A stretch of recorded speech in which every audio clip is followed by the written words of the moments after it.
നമസ്കാരം. Welcome back to histories and in service of Shogun ഭാഗം 3. ഈ ഒരു സീരീസിൻ്റെ അവസാന ഭാഗത്തിലേക്ക് സ്വാഗതം. അങ്ങനെ അനവോൺ എന്നറിയപ്പെടുന്ന ഒരു ദ്വീപിൽ നിന്ന് ഡച്ച് ഫ്ലീറ്റ് 5 കപ്പലുകൾ അടങ്ങുന്ന ഒരു ഡച്ച് ഫ്ലീറ്റ് മഗലൻ സ്ട്രെയ്റ്റ് ലക്ഷ്യമാക്കി നീങ്ങിക്കൊണ്ടിരിക്കുകയാണ്. ഈ ഒരു ഡച്ച് ഫ്ലീറ്റിലാണ് നമ്മുടെ ഈ ചരിത്രകഥയിലെ നായകൻ വില്യം ആഡംസ് ഉള്ളത്. ഇങ്ങനെ യാത്ര തുടർന്ന ശേഷം ഒരാഴ്ച കഴിഞ്ഞിട്ട് ഒരു ദിവസം വല്ലാത്ത ഒരു ശബ്ദം കേട്ടിട്ടാണ് ഈ 5 ഡച്ച് കപ്പലുകളിലെയും നാവികർ ഭയചകിതരായിട്ട് ചുറ്റിനും നോക്കിയത്. ഇവർ നോക്കിക്കഴിഞ്ഞപ്പോഴേക്കും ഈ ഫ്ലീറ്റിലെ ഹെലോഫ് എന്നറിയപ്പെടുന്ന ഒരു കപ്പൽ, ആ കപ്പലിൻ്റെ ആ ഭീമൻ പായ്മരം 3 കഷ്ണങ്ങളായിട്ട് ഒടിഞ്ഞിട്ട് കടലിലേക്ക് വീഴുന്ന ഒരു ഭീകര ദൃശ്യമാണ് അവർ കണ്ടത്. നമ്മൾ മുൻ വീഡിയോയിൽ സൂചിപ്പിച്ചതാണ്, നല്ല രീതിയിൽ അറ്റകുറ്റപ്പണികൾ തീർക്കാതെയാണ് ഈ 5 കപ്പലുകളും, ഈ ഡച്ച് ഫ്ലീറ്റിലെ 5 കപ്പലുകളും യാത്ര പുറപ്പെട്ടിരിക്കുന്നത്. പഴകി ദ്രവിച്ചതുകൊണ്ടാണ് ഈ ഹെലോഫ് എന്ന് പറഞ്ഞ കപ്പലിൻ്റെ പായ്മരം ഇങ്ങനെ അടർന്നു വീണിട്ട് കടലിലേക്ക് പതിച്ചത്. ഈ ഒരു സമയത്ത് ആ കപ്പലിൽ 80ഓളം ആളുകളാണ് ഉണ്ടായിരുന്നത്. അതിൽ പകുതിയിലധികം ആളുകൾക്കും രോഗബാധിതരാണ്. അതുമാത്രമല്ല, ആ കപ്പലിൻ്റെ ക്യാപ്റ്റൻ ഡേവിയർട്ട് ഇദ്ദേഹത്തിന് തൻ്റെ ക്യാബിനിൽ നിന്ന് പുറത്തേക്ക് ഇറങ്ങാൻ പോലും വയ്യാത്ത രീതിയിൽ അസുഖം മൂർച്ഛിച്ചിരിക്കുന്ന ഒരു അവസ്ഥയാണ്. ഈ ഒരു കാഴ്ച കണ്ടുകൊണ്ട് ലീഫ്ഡ എന്നറിയപ്പെടുന്ന കപ്പലിലാണ് വില്യം ആഡംസ് ഉണ്ടായിരുന്നത്. വില്യം ആഡംസിന് നമ്മൾ കണ്ടതാണ്, കപ്പലിൻ്റെ അറ്റകുറ്റപ്പണികൾ തീർക്കാനും കപ്പൽ നിർമ്മിക്കുവാനൊക്കെ അറിയാവുന്ന ഒരാളാണ്. ഇത് കണ്ടതോടെ ഒരു ബോട്ട് എടുത്തുകൊണ്ട് ലീഫ്ഡയിൽ നിന്ന് കുറച്ച് ആളുകളെയും കൂട്ടിയിട്ട് വില്യം ആഡംസ് ഈ ഹെലോഫ് എന്ന കപ്പലിലേക്ക് വന്ന് കയറുകയും കാര്യങ്ങളൊക്കെ കണ്ട ശേഷം ബാക്കി കപ്പലുകളിൽ നിന്ന് പണിയാൻ അറിയാവുന്ന കപ്പൽ പണിക്കാരായിട്ടുള്ള ആളുകളെ കളക്ട് ചെയ്ത ശേഷം ഈ ഒരു കപ്പലിൻ്റെ ഈ പായ്മരം വീണ്ടും ഫിക്സ് ചെയ്യാനുള്ള പണികൾ ഇദ്ദേഹം ആരംഭിക്കുകയും ചെയ്തു. പണികൾ കൂടുതൽ എളുപ്പമാകാൻ വേണ്ടിയിട്ട് ഈ ഒരു ഹെലോഫ് എന്ന് പറഞ്ഞ കപ്പലിനെ ഇവർ കെട്ടിവലിച്ചുകൊണ്ട് ആഡംസിൻ്റെ കപ്പലായിട്ടുള്ള ലീഫ്ഡയുടെ അരികിലേക്ക് കൊണ്ടുവരികയും ചെയ്തു.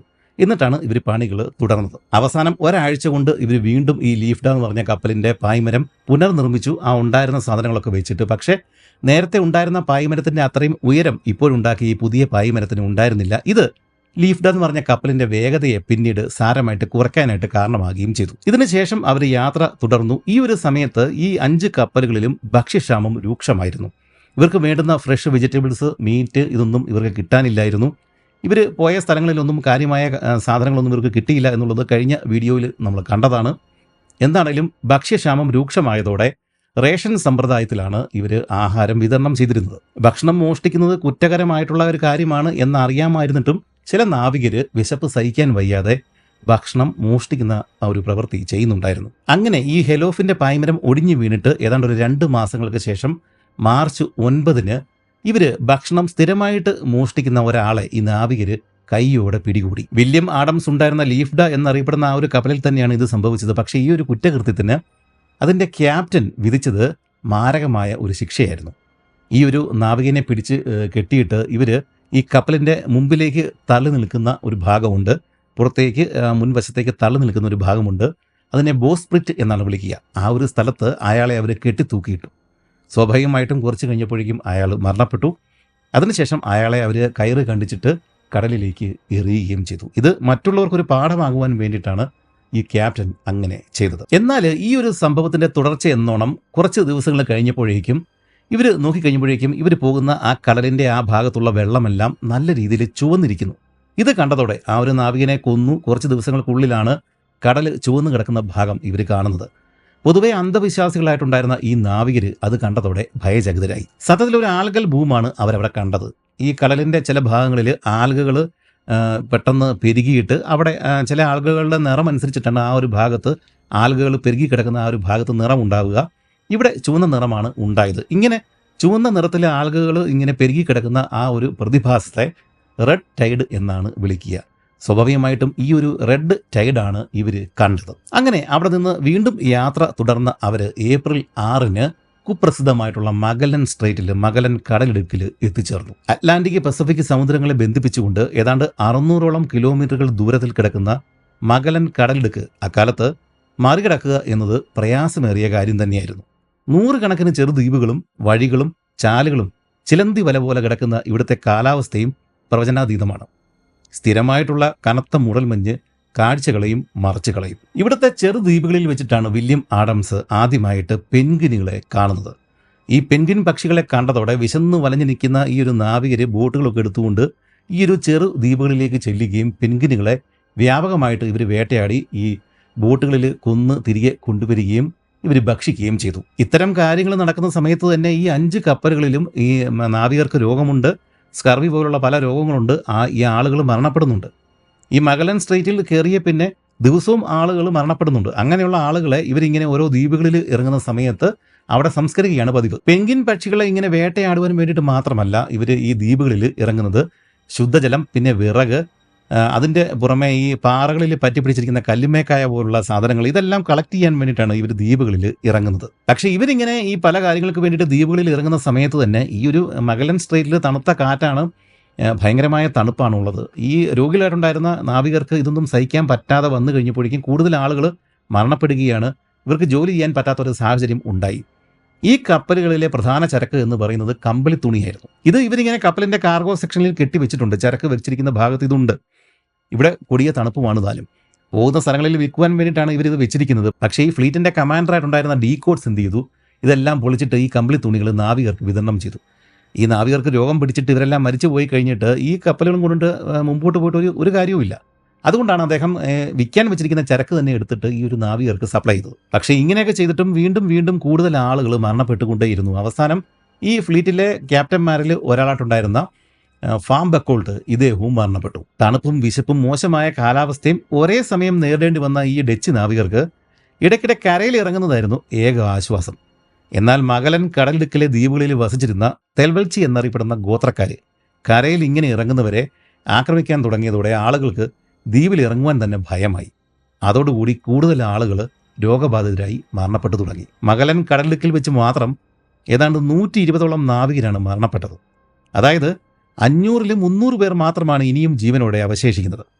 അവസാനം ഒട്ടേറെ നഷ്ടങ്ങൾ സഹിച്ച് സെപ്റ്റംബർ 3-ന് ഈ 5 കപ്പലുകളും പസഫിക്കിൽ എത്തിച്ചേർന്നു. എന്നാൽ ദുരന്തങ്ങൾ വരാനിരിക്കുന്നതേ ഉണ്ടായിരുന്നുള്ളൂ. പസഫിക്കിൽ ആഞ്ഞടിച്ച ശക്തമായ കൊടുങ്കാറ്റിലും തുടർന്നുണ്ടായ കട്ടുകൂടിയ മൂടൽമഞ്ഞിലും പെട്ടിട്ട് ഈ 5 കപ്പലുകൾക്കും ദിശ തെറ്റുകയും പരസ്പരം ഈ കപ്പലുകൾ കൂട്ടത്തിൽ നിന്ന് അകന്നകന്ന് പോവുകയും ചെയ്തു. ഇക്കൂട്ടത്തിൽ വില്യം ആഡംസ് ഉള്ളത് ലീഫ്ഡ എന്നറിയപ്പെടുന്ന കപ്പലിലാണ്.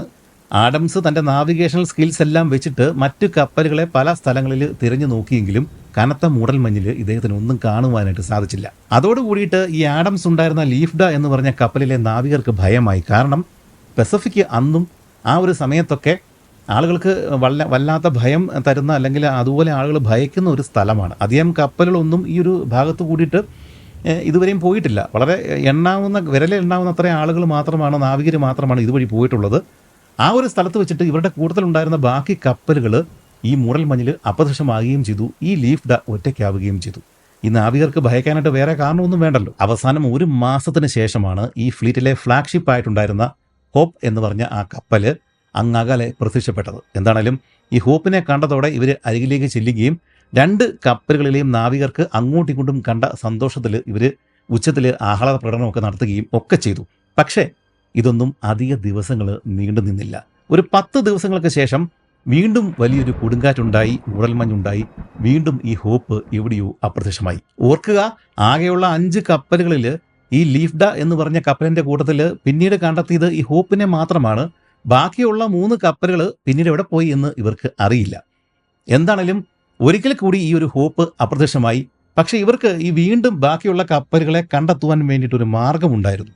ഇങ്ങനെ കപ്പലുകൾ കൂട്ടം വിട്ട് പോയി കഴിഞ്ഞാൽ എവിടെയെങ്കിലും പോയി കിടക്കണം. ആ ഒരു സ്ഥലത്തേക്ക് മുൻകൂട്ടി നിശ്ചയിച്ച് വെച്ചിരിക്കുന്ന ആ ഒരു സ്ഥലത്തേക്ക് ബാക്കിയുള്ള കപ്പലുകൾ ഇങ്ങനെ കൂട്ടം തെറ്റിയാൽ വന്നു ചേരണം, എന്നിട്ട് ഒരുമിച്ചിട്ട് വീണ്ടും പോകണം. ഇങ്ങനെ നേരത്തെ തന്നെ ഒരു ധാരണയുണ്ടായിരുന്നു. ആ ധാരണ പ്രകാരം 45 ഡിഗ്രി സൗത്ത് ലാറ്റിറ്റ്യൂഡ് ആ ഒരു ഭാഗത്ത് എവിടെയെങ്കിലും ഈ കപ്പലുകൾ ഏതെങ്കിലും ഒരു തീരത്തോട് ചേർന്ന് കിടന്നു കഴിഞ്ഞാൽ ബാക്കിയുള്ള കപ്പലുകളും ഇതേ സ്ഥലത്തേക്ക് വന്ന് കയറണം എന്ന് നേരത്തെ തന്നെ ഇവർ തീരുമാനമെടുത്തിരുന്നതാണ്. ഈ 45 ഡിഗ്രി സൗത്ത് ലാറ്റിറ്റ്യൂഡ് എന്ന് പറയുന്നത് ചിലിയൻ തീരത്തുള്ള ഒരു സ്ഥലമാണ്. നമ്മുടെ ഈ ലീഫ്ഡ എന്നറിയപ്പെടുന്ന കപ്പൽ, നമ്മുടെ വില്യം ആഡംസ് ഉള്ള ആ ഒരു കപ്പലിൻ്റെ ക്യാപ്റ്റൻ ഫാം ബെനിങ്ങൻ, അദ്ദേഹം തീരുമാനമെടുത്തു, ഒരു കാര്യം ചെയ്യാം, മുൻകൂട്ടി നിശ്ചയിച്ചതുപോലെ തന്നെ ഈ ചിലിയൻ തീരത്തേക്ക് 45 ഡിഗ്രി സൗത്ത് ലാറ്റിറ്റ്യൂഡിൽ പോയി കാത്തു നിൽക്കാം, ബാക്കിയുള്ള കപ്പലുകൾ അങ്ങോട്ടേക്ക് വരും. ഇവിടെ വെച്ച് ഇവരൊരു കാര്യം ചെയ്തു. നമ്മൾ ആദ്യമേ പറഞ്ഞതാണ്, നിങ്ങൾ മറന്നുപോയിട്ടുണ്ടാവണം, ഈ ലീഫ്ഡ എന്ന് പറഞ്ഞ കപ്പലിൽ അത്യാവശ്യം വലിപ്പമുള്ള ഒരു ബോട്ട് ഇവർ പല ഭാഗങ്ങളാക്കി വെച്ചിട്ടുണ്ട്. ഒരു പിനസ് എന്നാണ് അറിയപ്പെടുന്നത്. അത്തരം ബോട്ടുകൾ കുറച്ച് വലിപ്പമുള്ള ബോട്ടുകളാണ്. ഒരു 8-10 പേർക്ക് പോകാൻ പറ്റുന്ന ഒരു ബോട്ടാണ്. അത് പല ഭാഗങ്ങളായിട്ട് ഈ ഒരു ലീഫ് ഡേയിൽ ഇവർ വെച്ചിട്ടുണ്ട്. ഇവരെന്ത് ചെയ്തു, ബാക്കി കപ്പലുകളെല്ലാം നഷ്ടപ്പെട്ട സ്ഥിതിക്ക് ഇവരെന്ത് ചെയ്തു, ഈ ഒരു ലീഫ് ഡേയിൽ ഉണ്ടായിരുന്ന ആ ഒരു ബോട്ട് ഇവർ വീണ്ടും കൂട്ടി യോജിപ്പിച്ചിട്ട് ഇവർ വെള്ളത്തിലേക്ക് ഇറക്കുകയും ചെയ്തു. ആ ഒരു ബോട്ടിലേക്ക് ഒരു 8 നാവികർ മാറി. ഇവർ ആ ഒരു ചെറിയ ബോട്ട് പുറത്തേക്ക് ഇറക്കിയത് എന്തിനാണെന്ന് വെച്ച് കഴിഞ്ഞാൽ ബാക്കിയുള്ള കപ്പലുകൾ ഇപ്പോഴും ഇവരുടെ കൂട്ടത്തിലില്ല. അപ്പോൾ വഴി കണ്ടുപിടിക്കണം, പിന്നെ തീരത്തേക്ക് ഇറങ്ങണം, ചില അഴിമുഖങ്ങൾ കണ്ടു കഴിഞ്ഞാൽ അതുവഴി അകത്തേക്ക് കയറണം. അങ്ങനെയൊക്കെയുള്ള സാഹചര്യങ്ങളിൽ ഈ ചെറിയൊരു ബോട്ട് കൂടെ ഉള്ളത് നല്ലതാണ്. അങ്ങനെ ഈ ലീഫ് ഡേയുടെ കൂട്ടത്തിൽ ഇവരൊരു ചെറിയ ബോട്ടും കൂടെ ഇപ്പോൾ സംയോജിപ്പിച്ചിട്ട് ഈ ലീഫ് ഡേയുടെ പുറകെ ആ ബോട്ടും പോകുന്നുണ്ട്. അങ്ങനെ 28 ദിവസങ്ങളാണ്, ഏതാണ്ട് ഒരു മാസമാണ് ലീഫ് ഡ ഈ 45 ഡിഗ്രി സൗത്ത് ലാറ്റിറ്റ്യൂഡിൽ ബാക്കിയുള്ള കപ്പലുകളെയും നോക്കി ഇങ്ങനെ കിടന്നത്. പക്ഷേ ആരും വന്നില്ല. അതോടുകൂടിയിട്ട് ഈ ക്യാപ്റ്റൻ ഹെർട്ട് ഫാം ബെനിങ്ങൻ ചിലിയുടെ ഏതാണ്ട് മധ്യഭാഗത്തുള്ള പുണ്ട ലെവാപ്പിയെ എന്നറിയപ്പെടുന്ന ഒരു തുറമുഖത്തേക്ക് ഈ ഒരു കപ്പൽ, ഇദ്ദേഹത്തിൻ്റെ കപ്പൽ ലീഫ് ഡ മാറ്റുവാൻ വേണ്ടിയിട്ട്, അങ്ങോട്ട് മാറുവാൻ വേണ്ടിയിട്ട് ഇദ്ദേഹം തീരുമാനമെടുത്തു. അവിടുത്തെ തീരങ്ങളിൽ ധാരാളം നാട്ടുകാരെ കണ്ടതോടെ നല്ല ഭക്ഷണം തരപ്പെടുത്താമെന്ന പ്രതീക്ഷയിൽ ആണ് ഈ ക്യാപ്റ്റൻ ഫാം ബെനിങ്ങൻ ലീഫ് ഡേയെ അങ്ങോട്ടേക്ക് നയിച്ചത്. എന്നാൽ ഇവർ ലീഫ് ഡേയിൽ നിന്ന് മറ്റ് ബോട്ടുകൾ ഇറക്കിയിട്ട് തീരത്തേക്ക് വരാൻ വേണ്ടിയിട്ട് ശ്രമിക്കുന്ന ആ ഒരു സമയത്ത് തീരത്തുണ്ടായിരുന്ന നാട്ടുകാരായിട്ടുള്ള ആളുകൾ അമ്പുകൾ തൊടുത്തു വിട്ടിട്ട് ഇവരെ തടഞ്ഞു. പക്ഷേ ഇവർക്ക് ഭക്ഷണമില്ല, എങ്ങനെയും ദ്വീപിൽ ഇറങ്ങിയേ മതിയാവൂ. ഈ ആളുകൾ താമസിക്കുന്ന ദ്വീപാണ് ഇവർക്ക് വേണ്ടത്, കാരണം അവിടെ ഭക്ഷണം കാണും, ശുദ്ധജലം കാണും, എങ്ങനെയും ഇവിടെ ഇറങ്ങിയേ മതിയാവൂ. അതുകൊണ്ട് എന്ത് ചെയ്തു, ഈ ബോട്ടുകളിൽ ഉണ്ടായിരുന്ന നാവികർ ഈ ശരമാരിയെ ഒരു വിധത്തിൽ പ്രതിരോധിച്ചിട്ട് കുറച്ച് പരിക്കുകളൊക്കെ ഇവർക്ക് പറ്റിയെങ്കിലും ഇവർ തീരത്തേക്ക് വന്ന് കയറിയിട്ട് ഇവർ ആംഗ്യ ഭാഷയിൽ ഞങ്ങൾ സമാധാനം കാംക്ഷിച്ചാണ് വന്നത്, ഭക്ഷണം ആവശ്യമുള്ള ആളുകളാണ് എന്നൊക്കെ ഇവരെ ആംഗ്യ ഭാഷയിൽ കാണിച്ചു കഴിഞ്ഞപ്പോഴേക്കും ഈ നാട്ടുകാർക്ക് കുറച്ച് കാര്യങ്ങളൊക്കെ മനസ്സിലായി. എന്നിട്ട് കുറച്ച് നാട്ടുകാരൊക്കെ അടുത്തേക്ക് വന്നു. ഇവരുടെ കയ്യിൽ കുറച്ച് വെള്ളിയും ഇരുമ്പും അങ്ങനെയുള്ള സാധനങ്ങളൊക്കെ ഉണ്ട്, ഇവർക്ക് സമ്മാനമായിട്ട് കൊടുക്കാനായിട്ട് കുറച്ച് വസ്ത്രങ്ങൾ അങ്ങനെയൊക്കെ ഇവരുടെ കയ്യിലുണ്ടായിരുന്നു. അതെല്ലാം ഇവർ ഈ നാവികർ നിലത്തേക്ക് ഇങ്ങനെ ഇറക്കി വെച്ചു, തീരത്തേക്ക് ഇറക്കി വെച്ചു. അങ്ങനെ വന്നു കഴിഞ്ഞപ്പോഴേക്കും ഈ നാട്ടുകാർ അരികിലേക്ക് വന്നു. അവരുടെ കയ്യിലുണ്ടായിരുന്ന കുറച്ച് ശുദ്ധജലം, പിന്നെ ഉരുളക്കിഴങ്ങ്, അങ്ങനെയുള്ള കുറച്ച് വസ്തുക്കൾ ഇതിന് പകരമായിട്ട് കൊടുക്കുകയും ചെയ്തു. എന്നിട്ട് ആംഗ്യ ഭാഷയിൽ പറഞ്ഞു, കൂടുതൽ സാധനങ്ങൾ ഞങ്ങളുടെ കൈവശമുണ്ട്, നാളെ വരാം, നിങ്ങൾ കൂടുതൽ സാധനങ്ങളുമായിട്ട് വരിക എന്ന് പറഞ്ഞ ശേഷം അന്നത്തെ ദിവസം അവരവിടെ നിന്ന് പിരിഞ്ഞു. എന്താണെങ്കിലും ഇവർ നാവികർ തിരിച്ച് കിട്ടിയ സാധനമൊക്കെ ആയിട്ട് നമ്മുടെ ഈ ലീഫ് ഡ എന്ന് പറഞ്ഞ കപ്പലിലേക്ക് വന്നു. ലീഫ് ഡ എന്ന് പറഞ്ഞ കപ്പലിലെ ആളുകൾക്കും അതിൻ്റെ കൂടെ ഇപ്പോൾ സഞ്ചരിക്കുന്ന ആ ചെറിയ ബോട്ട്, 8 പേരടങ്ങുന്ന ആ ബോട്ടിലെ ആളുകൾക്കും കിട്ടിയ സാധനമൊക്കെ വിതരണം ചെയ്തു. പിറ്റേ ദിവസം വീണ്ടും ഈ നാട്ടുകാർ പറഞ്ഞിട്ടുണ്ടല്ലോ കൂടുതൽ സാധനങ്ങളൊക്കെ ആയിട്ട് വരാം എന്ന് അവർ പറഞ്ഞിട്ടുണ്ടല്ലോ, അതനുസരിച്ചിട്ട് പിറ്റേ ദിവസം നമ്മുടെ ഈ ലീഫ് ഡ എന്ന് പറഞ്ഞ കപ്പലിൻ്റെ ക്യാപ്റ്റനായിട്ടുണ്ടായിരുന്ന ഫാം ബെനിങ്ങൻ തന്നെ അദ്ദേഹം കുറച്ച് ആളുകളും കൂട്ടിയിട്ട് 2-3 ബോട്ടുകളിൽ നേരിട്ട് തന്നെ ഈ നാട്ടുകാരെ കാണാൻ വേണ്ടിയിട്ട് അവർ ഈ ഒരു തീരത്തേക്ക് പോയി. ക്യാപ്റ്റൻ ഫാം ബെനിങ്ങിൻ്റെ കൂട്ടത്തിൽ നമ്മുടെ ഈ വില്യം ആഡംസിൻ്റെ സഹോദരൻ തോമസും ഉണ്ടായിരുന്നു. ക്യാപ്റ്റനും തൻ്റെ സഹോദരനും ഇങ്ങനെ ബോട്ടുകളിൽ തീരത്തേക്ക് പോകുന്നത് കുറച്ച് പുറകോട്ട് മാറിയിട്ട് കടലിൽ കിടക്കുന്ന ലീഫ് ഡേയിൽ നിന്നുകൊണ്ട് വില്യം ആഡംസ് ഈ കാഴ്ചയെല്ലാം കാണുന്നുണ്ടായിരുന്നു. പക്ഷേ ഇപ്രാവശ്യം ഈ ബോട്ടുകൾ തീരത്തേക്ക് അടുക്കുന്ന സമയത്ത് ഈ തീരത്ത് വെറും 3 നാട്ടുകാർ മാത്രമേ ഉണ്ടായിരുന്നുള്ളൂ. അവരുടെ കയ്യിൽ കുറച്ച് ഭക്ഷണവും ഉരുളക്കിഴങ്ങും ഒക്കെ ഇരിക്കുന്നത് ഇവർ കാണുകയും ചെയ്തു. ആ നാട്ടുകാർ ഇവരോട് കരയിലേക്ക് ഇറങ്ങി വരിക എന്ന് ആംഗ്യം കാണിക്കുന്നുണ്ട്. മാത്രമല്ല അവരുടെ കയ്യിൽ കന്നുകാലികൾ, ബാക്കിയുള്ള ആടുകൾ, അങ്ങനെയുള്ള ബാക്കി സാധനങ്ങളൊക്കെ ഉണ്ട്. ഇങ്ങോട്ടേക്ക് ഇറങ്ങി വന്നു കഴിഞ്ഞാൽ അതെല്ലാം അവർ വലിച്ചുകൊണ്ട് ഇങ്ങോട്ടേക്ക് വരാം എന്നൊക്കെയാണ് അവർ ആംഗ്യം കൊണ്ട് കാണിക്കുന്നത്. എന്താണെങ്കിലും ക്യാപ്റ്റൻ ഫാം ബെനിങ്ങിന് അവർ പറയുന്നത് ശരിയാണ് എന്ന് തോന്നി. അദ്ദേഹം ബാക്കിയുള്ള ആളുകളൊക്കെ ആയിട്ട് 2 ബോട്ടുകൾ കടലിൽ നിർത്തിയ ശേഷം ഇദ്ദേഹത്തിൻ്റെ കൂട്ടത്തിൽ ഒരു 23 പേര്, ക്യാപ്റ്റൻ ഫാം ബെനിങ്ങൻ, പിന്നെ നമ്മുടെ ഈ വില്യം ആഡംസിൻ്റെ സഹോദരൻ തോമസ് ഉൾപ്പെടെ 23 പേര് ഒരു ബോട്ടിൽ അങ്ങോട്ട് ചെന്ന് ഈ തീരത്തേക്ക് ഇറങ്ങുകയും ചെയ്തു. പക്ഷേ അതൊരു വൻ അബദ്ധമായിരുന്നു. ഇവർ ആ കരയിലേക്ക് ചെന്ന് ഇറങ്ങുകയും ഈ ക്യാപ്റ്റൻ ഫാം ബെനിങ്ങൻ, തോമസ് ഉൾപ്പെടെയുള്ള 23 പേര് ആ ഒരു തീരത്തേക്ക് ഇറങ്ങിയ സമയത്ത് ആ തീരത്തുണ്ടായിരുന്ന കുറ്റിക്കാടുകൾ, അതിൻ്റെ പുറകിലുണ്ടായിരുന്ന മരങ്ങൾ, അവിടെയൊക്കെ മറിഞ്ഞിരുന്ന 100 കണക്കിന് നാട്ടുകാർ ആയുധങ്ങളൊക്കെ ആയിട്ട്, വാളുകളും കുന്തങ്ങളും ഒക്കെ ആയിട്ട് ഇവരുടെ ദേഹത്തേക്ക്, മുതുകിലേക്ക്, ഇവരുടെ നേർക്ക് അവർ വന്ന് ചാടുകയും അപ്രതീക്ഷിതമായിട്ടുള്ള ഈ ഒരു ആക്രമണത്തിൽ ക്യാപ്റ്റനും തോമസിനും ബാക്കിയുള്ള ആളുകൾക്കും പ്രതിരോധിക്കാൻ പോലും സാധിക്കാതെ വരികയും ചെയ്തു. നിമിഷങ്ങൾക്കുള്ളിൽ ഈ 23 പേരെയും നാട്ടുകാർ കൂട്ടം കൂടി തല്ലിക്കൊന്നു, അല്ലെങ്കിൽ വെട്ടിക്കൊന്നു എന്ന് വേണമെങ്കിൽ നമുക്ക് പറയാം. ക്രൂരമായിട്ട് നിമിഷങ്ങൾക്കുള്ളിൽ ഈ 23 ആളുകളെയും ഡച്ചുകാരെയും നാട്ടുകാർ കശാപ്പ് ചെയ്തു. ഈ ഒരു സംഭവം, സെക്കൻഡുകൾക്കുള്ളിൽ നടന്ന ഈ ഒരു സംഭവം കണ്ടുകൊണ്ട് നിസ്സഹായനായിട്ട് ഈ വില്യം ആഡംസ് ലീഫ് ഡേയിൽ നിന്ന് ഈ കാഴ്ച കണ്ടുകൊണ്ടിരിക്കുകയാണ്. തൻ്റെ സഹോദരൻ, തൻ്റെ ക്യാപ്റ്റൻ, ബാക്കിയുള്ള ഏറ്റവും കഴിവുള്ള 23 നാവികരെ ഈ നാട്ടുകാർ ചതിച്ച് കൊല്ലുന്ന ഭാഗം ഇവർ കണ്ടുകൊണ്ടിരിക്കുകയാണ്.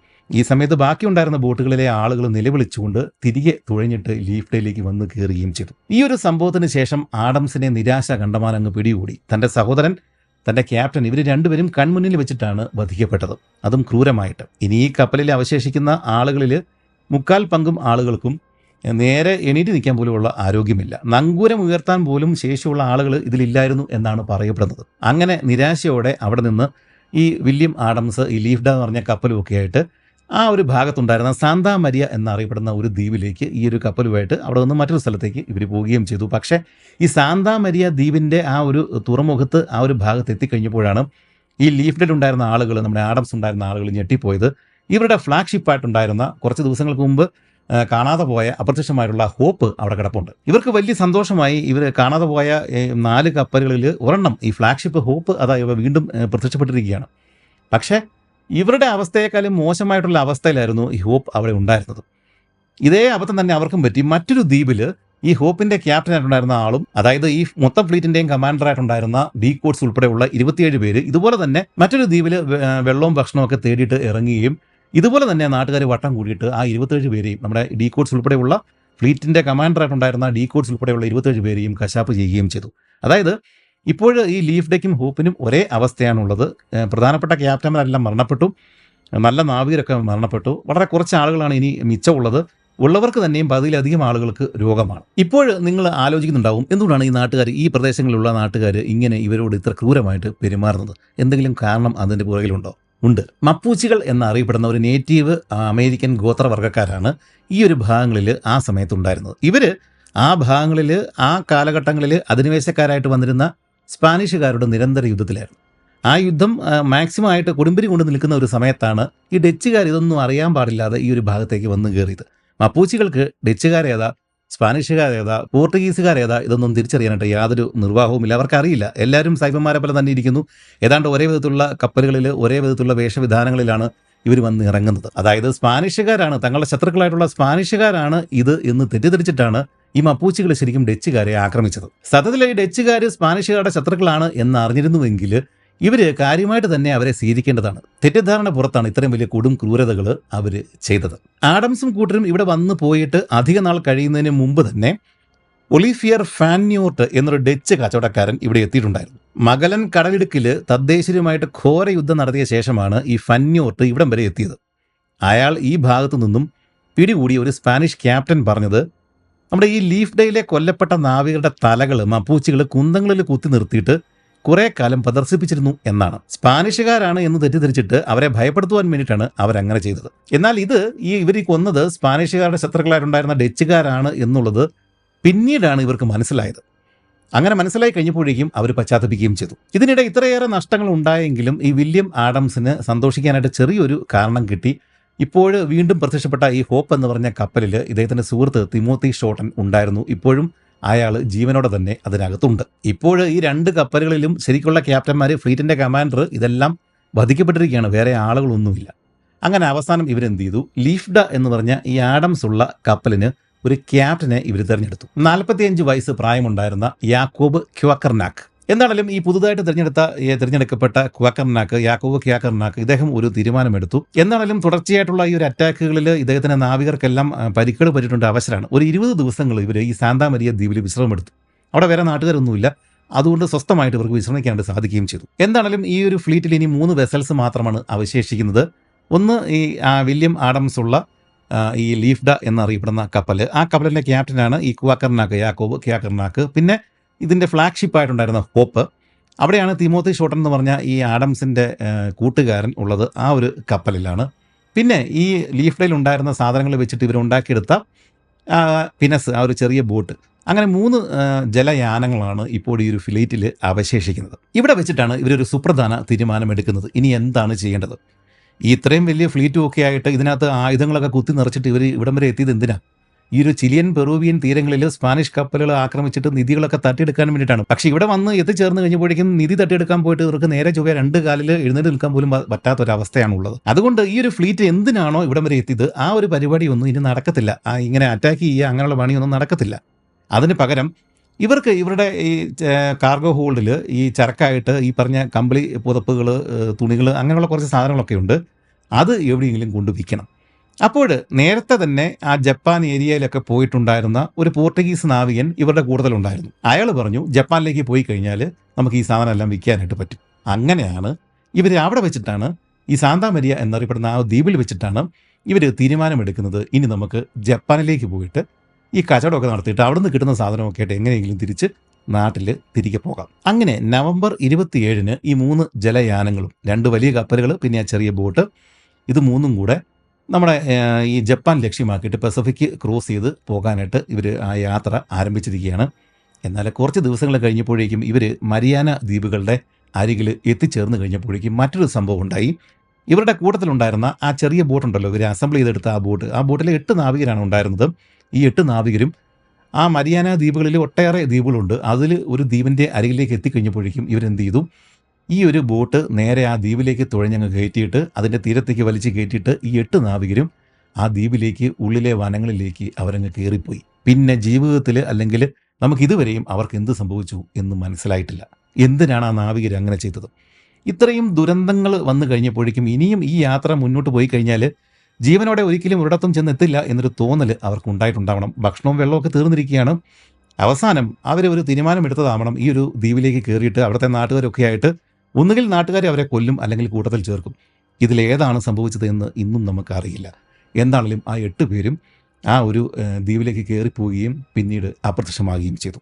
ഇനി വീണ്ടും 2 കപ്പലുകളാണ് ലീഫ് ദ ഹോപ്പ് ഈ ഒരു ഫ്ലീറ്റിൽ അവശേഷിക്കുന്നത്. അങ്ങനെ 1600 ഫെബ്രുവരി മാസം 24 പസഫിക്കിൽ വീണ്ടും ഒരിക്കൽ കൂടി കൊടുങ്കാറ്റ് ആഞ്ഞു വീശി. ആ കൊടുങ്കാറ്റിലും പിന്നീട് ഉണ്ടായ കനത്ത മൂടൽമഞ്ഞിലും ഈ ഹോപ്പ് എന്ന് പറഞ്ഞ കപ്പൽ ഒരിക്കൽ കൂടി അപ്രത്യക്ഷമായി.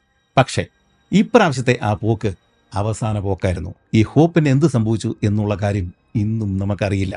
അനുമാനിക്കപ്പെടുന്നത് ഹോപ്പ് ആ ഒരു കൊടുങ്കാറ്റിൽ വെച്ചിട്ട് ഹോപ്പും അതിലുണ്ടായിരുന്ന ആളുകളും എല്ലാം കടലിൽ മുങ്ങിത്താണു എന്ന് തന്നെയാണ്. ഹോപ്പ് എന്ന് പറഞ്ഞ കപ്പലിനോടൊപ്പം ഈ ആഡംസിന് ആ കപ്പലിലുണ്ടായിരുന്ന ആത്മസുഹൃത്ത് തിമോത്തി ഷോട്ടനെയും നഷ്ടമായി. അങ്ങനെ ഈ ഒരു ഡച്ച് ഫ്ലീറ്റിൽ ഇനി അവശേഷിക്കുന്നത് ഈ ഒരു ലീഫ്ഡ എന്നറിയപ്പെടുന്ന കപ്പൽ മാത്രമാണ്. ഈ കപ്പലിൽ ഇനി 2 പ്രധാന വ്യക്തികളാണുള്ളത്, നമ്മുടെ വില്യം ആഡംസും കപ്പലിൻ്റെ ക്യാപ്റ്റൻ ക്വാക്കർനാക്കും. അങ്ങനെ ഏറ്റവും അവസാനം നീണ്ട 5 മാസങ്ങൾ പസഫിക്കിലൂടെ അലഞ്ഞു തിരിഞ്ഞ് നടന്ന ശേഷം ഈ ലീഫ്ഡ എന്നറിയപ്പെടുന്ന ഈ ഒരു കപ്പൽ 1600 ഏപ്രിൽ 19-ന് ജപ്പാന്റെ തെക്കൻ ഭാഗത്തുള്ള തീരത്തുള്ള ഒരു മുക്കുവ ഗ്രാമം ഉസൂക്കി, ഈ ഉസൂക്കി എന്നറിയപ്പെടുന്ന ആ ഗ്രാമത്തിൻ്റെ തീരങ്ങളിൽ ഒരു പ്രേത കപ്പൽ കണക്കെ പ്രത്യക്ഷപ്പെട്ടു. വെറും 24 ആളുകൾ മാത്രമാണ് ആ കപ്പലിൽ ജീവനോടെ അവശേഷിച്ചിരുന്നത്. അതിൽ വില്യം ആഡംസ് ഉൾപ്പെടെ 5 പേർക്ക് മാത്രമാണ് ഒന്ന് എഴുന്നേറ്റ് നിൽക്കാനുള്ള ആരോഗ്യം ഉണ്ടായിരുന്നത്. ഈ ഒരു ഭാഗം കാണിച്ചുകൊണ്ടാണ് ഡിസ്നി ഹോട്ട്സ്റ്റാറിൽ ഇപ്പോൾ ഓടിക്കൊണ്ടിരിക്കുന്ന super hit web series Shogun ആരംഭിക്കുന്നത്. വില്യം ആഡംസിന്റെ യഥാർത്ഥ ജീവിതത്തെ ആസ്പദമാക്കി ജെയിംസ് ക്ലോവൽ 1975 രചിച്ച ഷോഗൺ എന്നു തന്നെ പേരുള്ള ഫിക്ഷൻ നോവലിന്റെ ആവിഷ്കാരമാണ് ഈ സീരീസ്. 3 വർഷങ്ങൾ തുടർച്ചയായിട്ട് ജാപ്പനീസ് ചരിത്രം പഠിച്ച ശേഷമാണ് ഈ ജെയിംസ് ക്ലോവൽ ഈ നോവൽ രചിക്കുന്നത്. വില്യം ആഡംസ് ജോൺ ബ്ലാക്ക്തോൺ എന്ന പേരിലാണ് ഈ നോവലിലും ഈ വെബ് സീരീസിലും പ്രത്യക്ഷപ്പെടുന്നത്. എന്നാൽ നോവലിൽ ജോൺ ബ്ലാക്ക്തോണിന് സംഭവിച്ച കാര്യങ്ങൾ പോലെയല്ല യഥാർത്ഥത്തിൽ വില്യം ആഡംസിന് സംഭവിച്ചത്. അക്കാലത്ത് ജപ്പാനിൽ നടന്ന പല കാലഘട്ടങ്ങളിലായിട്ട് നടന്ന പല സംഭവങ്ങൾ ഒരുമിച്ചാക്കിയിട്ട് ഒരു സംഭവമാക്കിയിട്ടാണ് ഈ ജെയിംസ് ക്ലോവൽ ഷോഗൺ എന്നറിയപ്പെടുന്ന ഈ നോവൽ രചിച്ചത്. അതുകൊണ്ട് തന്നെ ഈ ഒരു വെബ് സീരീസിൽ ഈ ബ്ലാക്ക്തോൺ എന്നറിയപ്പെടുന്ന വില്യം ആഡംസിൻ്റെ ആ ഒരു കഥാപാത്രത്തിന് ഉണ്ടായ കാര്യങ്ങളെല്ലാം തന്നെയും യഥാർത്ഥ വില്യം ആഡംസിന് ഉണ്ടായിട്ടില്ല, വേറെ ചില കാര്യങ്ങളാണ് ഉണ്ടായിട്ടുള്ളത്. വെബ് സീരീസിലുള്ള പല കഥാപാത്രങ്ങളും ആ ഒരു സമയത്ത് ജീവിച്ചിരുന്ന ആളുകളല്ല, മറ്റ് പല കാലഘട്ടങ്ങളിൽ ഉണ്ടായിരുന്നതാണ്. അതുകൊണ്ട് ഈ ആഡംസിൻ്റെ കഥയായിട്ട് നേരിട്ട് ബന്ധം ഉണ്ടെന്ന് നമുക്ക് പറയാനായിട്ട് പറ്റുകയുമില്ല. എന്നാൽ വില്യം ആഡംസ് ആയിട്ടാണ് ഈ ഒരു ബ്ലാക്ക്തോൺ ഇതിനകത്ത് അഭിനയിക്കുന്നതും, അല്ലെങ്കിൽ ആ ഒരു കഥാപാത്രം അങ്ങനെയാണ് പോകുന്നത്. വില്യം ആഡംസിൻ്റെ ജീവിതത്തിൽ സംഭവിച്ച പല കാര്യങ്ങളും ഈ ബ്ലാക്ക്തോണിന് സംഭവിക്കുന്നുമുണ്ട്.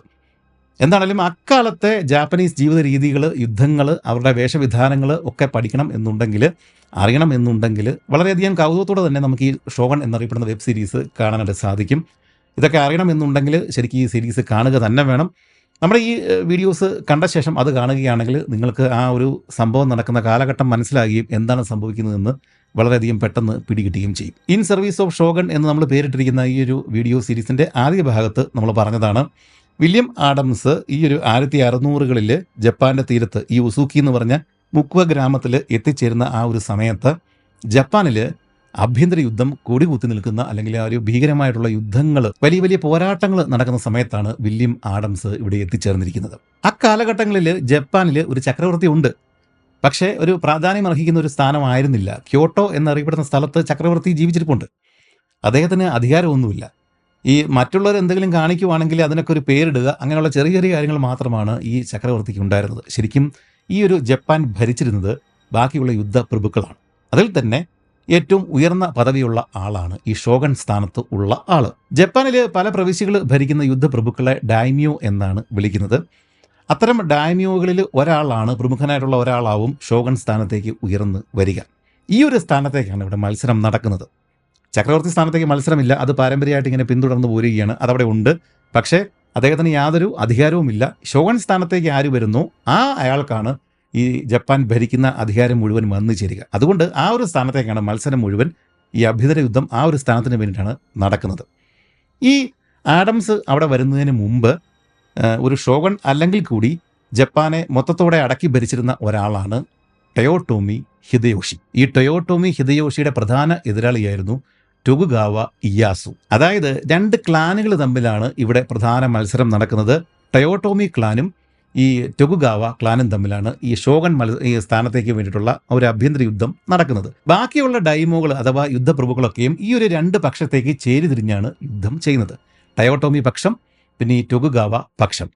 ഇതിൽ ശക്തനായിട്ടുണ്ടായിരുന്ന ആള് ഈ ടൊയോട്ടോമി ഹിദയോഷിയാണ്. അദ്ദേഹം ഈ ഒരു മത്സരത്തിൽ വിജയിക്കുകയും ഈ ടൊകുഗാവ ഇയാസു എന്നറിയപ്പെടുന്ന ആള് അയാളുടെ സാമന്തനായിട്ട് ഇദോ എന്നറിയപ്പെടുന്ന ഒരു സ്ഥലത്തേക്ക് മാറുകയും അവിടെ ഭരിക്കുകയും ചെയ്തു.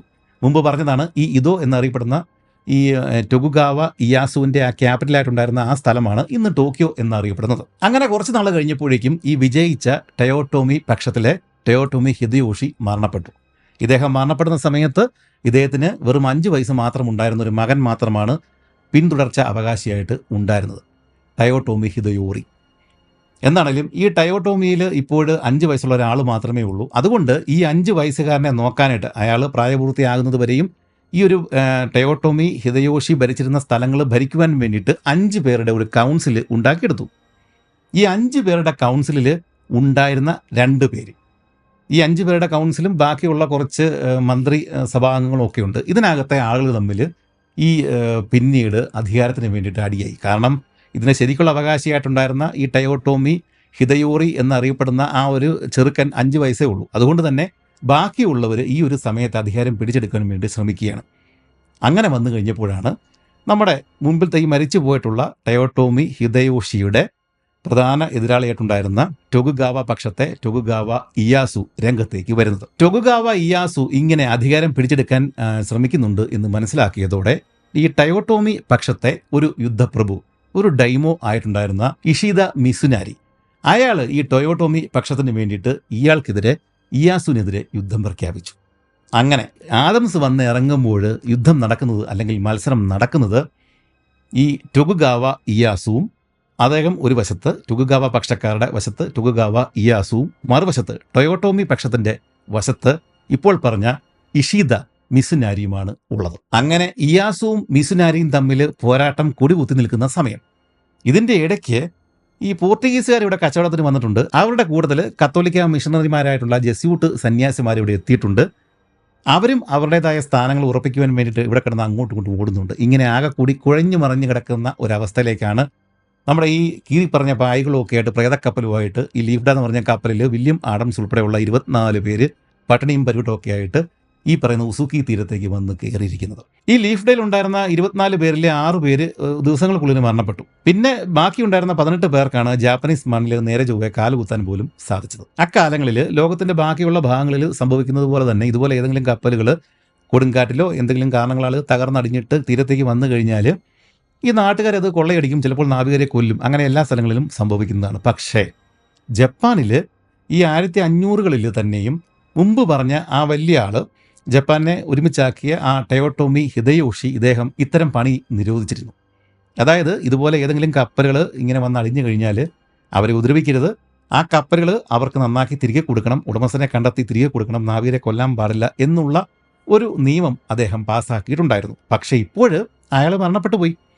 അയാളുടെ സ്ഥാനത്തേക്കാണ് ഇപ്പോൾ നമ്മുടെ ഇയാസുവും മിസുനാരിയും തമ്മിൽ ഈ അടി നടന്നുകൊണ്ടിരിക്കുന്നത്. അതുകൊണ്ട് തന്നെ ഇവരുടെ 2 പക്ഷത്തേക്ക് മാറിയിട്ടാണ് ബാക്കിയുള്ള യുദ്ധപ്രഭുക്കൾ, ഡൈമോകൾ നിൽക്കുന്നത്. ഇതിൽ ചില ഡൈമോകൾ പഴയ ടൊയോട്ടോമിയുടെ നിയമങ്ങൾ അനുസരിക്കുന്ന ആളുകളാണ്, ബാക്കിയുള്ളവർ അനുസരിക്കത്തില്ല. അതുകൊണ്ട് ഒരു നിയമം കറക്റ്റായിട്ട് ഇല്ലാത്തൊരു സമയത്താണ് ഇവർ അബദ്ധത്തിൽ വന്ന് കയറിയിരിക്കുന്നത്. അതുകൊണ്ട് തന്നെയാണ് ഈ ഒരു ലീഫ് ഡേ വന്ന് കയറി കഴിഞ്ഞപ്പോഴേക്കും ഈ ഉസുക്കി എന്ന് പറഞ്ഞ സ്ഥലത്തെ ആളുകൾ ബോട്ടുകളിൽ വന്നിട്ട് ഇതിനകത്തെ സാധനങ്ങളെ കൊള്ളയടിക്കാനായിട്ട് തുടങ്ങിയത്. എന്നാൽ പിറ്റേ ദിവസം ആ ഒരു ഭാഗം ഭരിച്ചിരുന്ന ഡൈമോ ഈ ഒരു വിവരം അറിയുകയും അയാൾ സൈനികരെ ഇങ്ങോട്ടേക്ക് അയക്കുകയും സൈനികരെ കണ്ടതോടെ നാട്ടുകാർ അവിടെ നിന്ന് സ്ഥലം കാലിയാക്കുകയും ചെയ്തു. അതോടുകൂടിയിട്ട് ഇവരുടെ ജീവനും സ്വത്തും ബാക്കിയുള്ള കാര്യങ്ങളൊക്കെ രക്ഷപ്പെട്ടു എന്ന് വേണമെങ്കിൽ പറയാം. പക്ഷേ ഈ വില്യം ആഡംസും ലീഫ് ഡേയും വന്ന് കയറിയ ഉസുക്കി എന്ന് പറഞ്ഞ ആ സ്ഥലത്തെ ഡൈമോ ഈ യുദ്ധം നടക്കുന്ന 2 കക്ഷികളുണ്ടല്ലോ, അതിൽ ഈ ടൊകുഗാവ ഇയാസുവിൻ്റെ പക്ഷക്കാരനായിരുന്നു. അതുകൊണ്ട് അയാൾ എന്ത് ചെയ്തു, ഒരു സന്ദേശം ഇയാസുവിന് കൊടുത്തയച്ചു. ഇങ്ങനെ ഒരു വിചിത്രമായ കപ്പൽ വന്ന് കയറിയിട്ടുണ്ട്. നമുക്കറിയാവുന്ന കപ്പലുകൾ എന്ന് പറയുന്നത് ഈ പോർട്ടുഗീസുകാരുടെയാണ്, സ്പാനിഷുകാരുടെയാണ്, ചൈനീസുകാരുടെയാണ്. ഇത് 3 ഈ വന്നിരിക്കുന്നത്. ഇത് വേറെന്തോ രാജ്യത്തെ വേറെ ഏതോ ഭാഷ പറയുന്ന ഒരു വിചിത്ര കപ്പലാണ് വന്നിരിക്കുന്നത് എന്നുള്ളൊരു സന്ദേശമാണ് ഇദ്ദേഹം ഈ ടൊകുഗാവ ഇയാസുവിന് കൊടുത്തയച്ചത്. ഇതേ സമയത്ത് തന്നെ നഗാസാക്കി എന്ന് അറിയപ്പെടുന്ന സ്ഥലത്ത് ക്രിസ്ത്യൻ പാതിരിമാർ, ജെസ്യൂട്ട് പാതിരിമാരുണ്ട്. അവരും അറിഞ്ഞു ഇങ്ങനൊരു കപ്പൽ വന്നിട്ടുണ്ട് എന്ന്. ഇതേത് കപ്പലാണ്, ഏത് യൂറോപ്യൻ കപ്പലാണ് വന്നിരിക്കുന്നത് എന്നറിയാൻ അവരും ഇവിടെ എത്തി. വന്നു കഴിഞ്ഞപ്പോഴേക്കും അവർക്ക് കാര്യം മനസ്സിലായി, ഇതൊരു ഡച്ച് കപ്പലാണ്, ഇംഗ്ലീഷുകാരനായിട്ടുള്ള വില്യം ആഡംസ് ആണ് ഇതിൻ്റെ പൈലറ്റ്. ഇത്രയും കാര്യങ്ങൾ അവർക്ക് മനസ്സിലായി. അവർ ഞെട്ടി. കാരണം ഇതൊരു കത്തോലിക്ക ഏരിയ ആയിട്ടാണ് ഇവർ വെച്ചിരിക്കുന്നത്. അന്ന് കത്തോലിക്കരും പ്രൊട്ടസ്റ്റന്റുകാരും തമ്മിൽ നമ്മൾ കഴിഞ്ഞ വീഡിയോസിൽ പറഞ്ഞതാണ്, നല്ല യുദ്ധം നടക്കുന്ന സമയമാണ്. അതുകൊണ്ട് തന്നെ ഇവർ ഈ പ്രൊട്ടസ്റ്റന്റുകാരായിട്ടുള്ള ഡച്ചുകാർ, ഇംഗ്ലീഷുകാർ ഇങ്ങോട്ടേക്ക് വന്ന് കയറിയിരിക്കുന്നത് ജെസ്യൂട്ടുകൾക്ക് തീരെ പിടിച്ചില്ല. അവരെന്ത് ചെയ്തു, അവരും ഒരു സന്ദേശം നമ്മുടെ ഈ ടൊകുഗാവ ഇയാസുവിന് അയച്ചു. ഈ വന്നിരിക്കുന്നത് കടൽ കൊള്ളക്കാരാണ്, ഉടനെ കൊന്നുകളയുക. ഇതിന് തെളിവായിട്ട് അവർ പറഞ്ഞിരിക്കുന്നത്, ഈ വന്നിരിക്കുന്ന ലീഫ് ഡേയിൽ ഒട്ടനവധി പീരങ്കികൾ, വെടിമരുന്നുകൾ, തോക്കുകൾ എല്ലാം നല്ല രീതിയിലുണ്ട്. സാധാരണ കച്ചവട കപ്പലാണെങ്കിൽ ഇത്രയും തോക്കുകളും വെടിമരുന്നും പീരങ്കികളും വെക്കേണ്ട ആവശ്യമില്ല. അതുകൊണ്ട് തന്നെ ഇതൊരു പൈരേറ്റ് ഷിപ്പാണ് എന്ന് പറഞ്ഞിട്ടാണ് അവരൊരു കത്ത് ഈ ടൊകുഗാവ ഇയാസുവിന് ഈ ജെസ്യൂട്ടുകൾ അയച്ചത്. ഈ ടൊകുഗാവ ഇയാസുവിന് അന്ന് 57 വയസ്സാണ് ഉള്ളത്. ഇദ്ദേഹം ആഭ്യന്തര യുദ്ധത്തിൻ്റെ വക്കിലാണ് ഉള്ളത് എന്ന് നമുക്കറിയാം. മുമ്പ് പറഞ്ഞ മിസിനാരിയുമായിട്ടുള്ള യുദ്ധത്തിൽ ഇദ്ദേഹം ഏർപ്പെട്ടിരിക്കുകയാണ്. പല ചെറിയ ചെറിയ യുദ്ധങ്ങളൊക്കെ നടക്കുന്നുമുണ്ട്. ഈ ഒരു സമയത്താണ് ഇങ്ങനെയൊരു കപ്പൽ വന്ന് കയറിയിരിക്കുന്നത് എന്നുള്ള വിവരം ഇദ്ദേഹത്തിന് കിട്ടുന്നത്.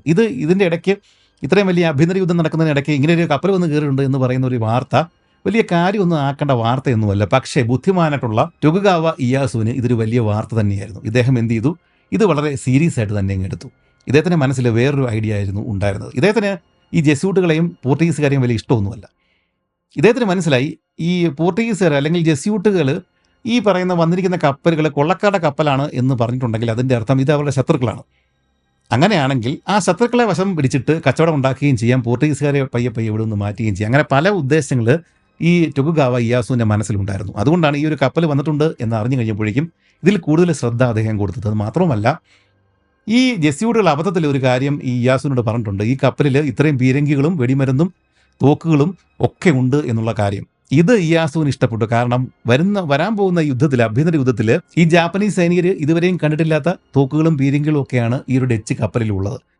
ഇത് ഉപയോഗിക്കാൻ അറിയാവുന്ന ഒരു 18 പേര് ഇപ്പോഴും ജീവനോടെ അതിനകത്തുണ്ട്. അവരെ വെച്ചിട്ട് ഈ വരാൻ പോകുന്ന ആഭ്യന്തര യുദ്ധത്തിൽ തനിക്ക് മേൽക്കോയ്മ നേടിയെടുക്കാൻ പറ്റും എന്നുള്ള ഒരു ബുദ്ധി കൂടി, ആലോചന കൂടി ഇയാസുവിൻ്റെ മനസ്സിൽ ഉണ്ടായിരുന്നു. അതുകൊണ്ടാണ് ഇങ്ങനെ ഒരു കീറിപ്പറഞ്ഞ കപ്പൽ ഇങ്ങോട്ട് വന്ന് കയറിയിട്ടുണ്ട് എന്നുള്ള വാർത്ത ഇദ്ദേഹം വലിയ കാര്യമായിട്ട് എടുത്തത്. ഇനി ഈ ജപ്പാനിൽ നടന്നുകൊണ്ടിരിക്കുന്ന ആഭ്യന്തര യുദ്ധത്തിലേക്ക് നമുക്കൊന്ന് കണ്ണോടിക്കാം.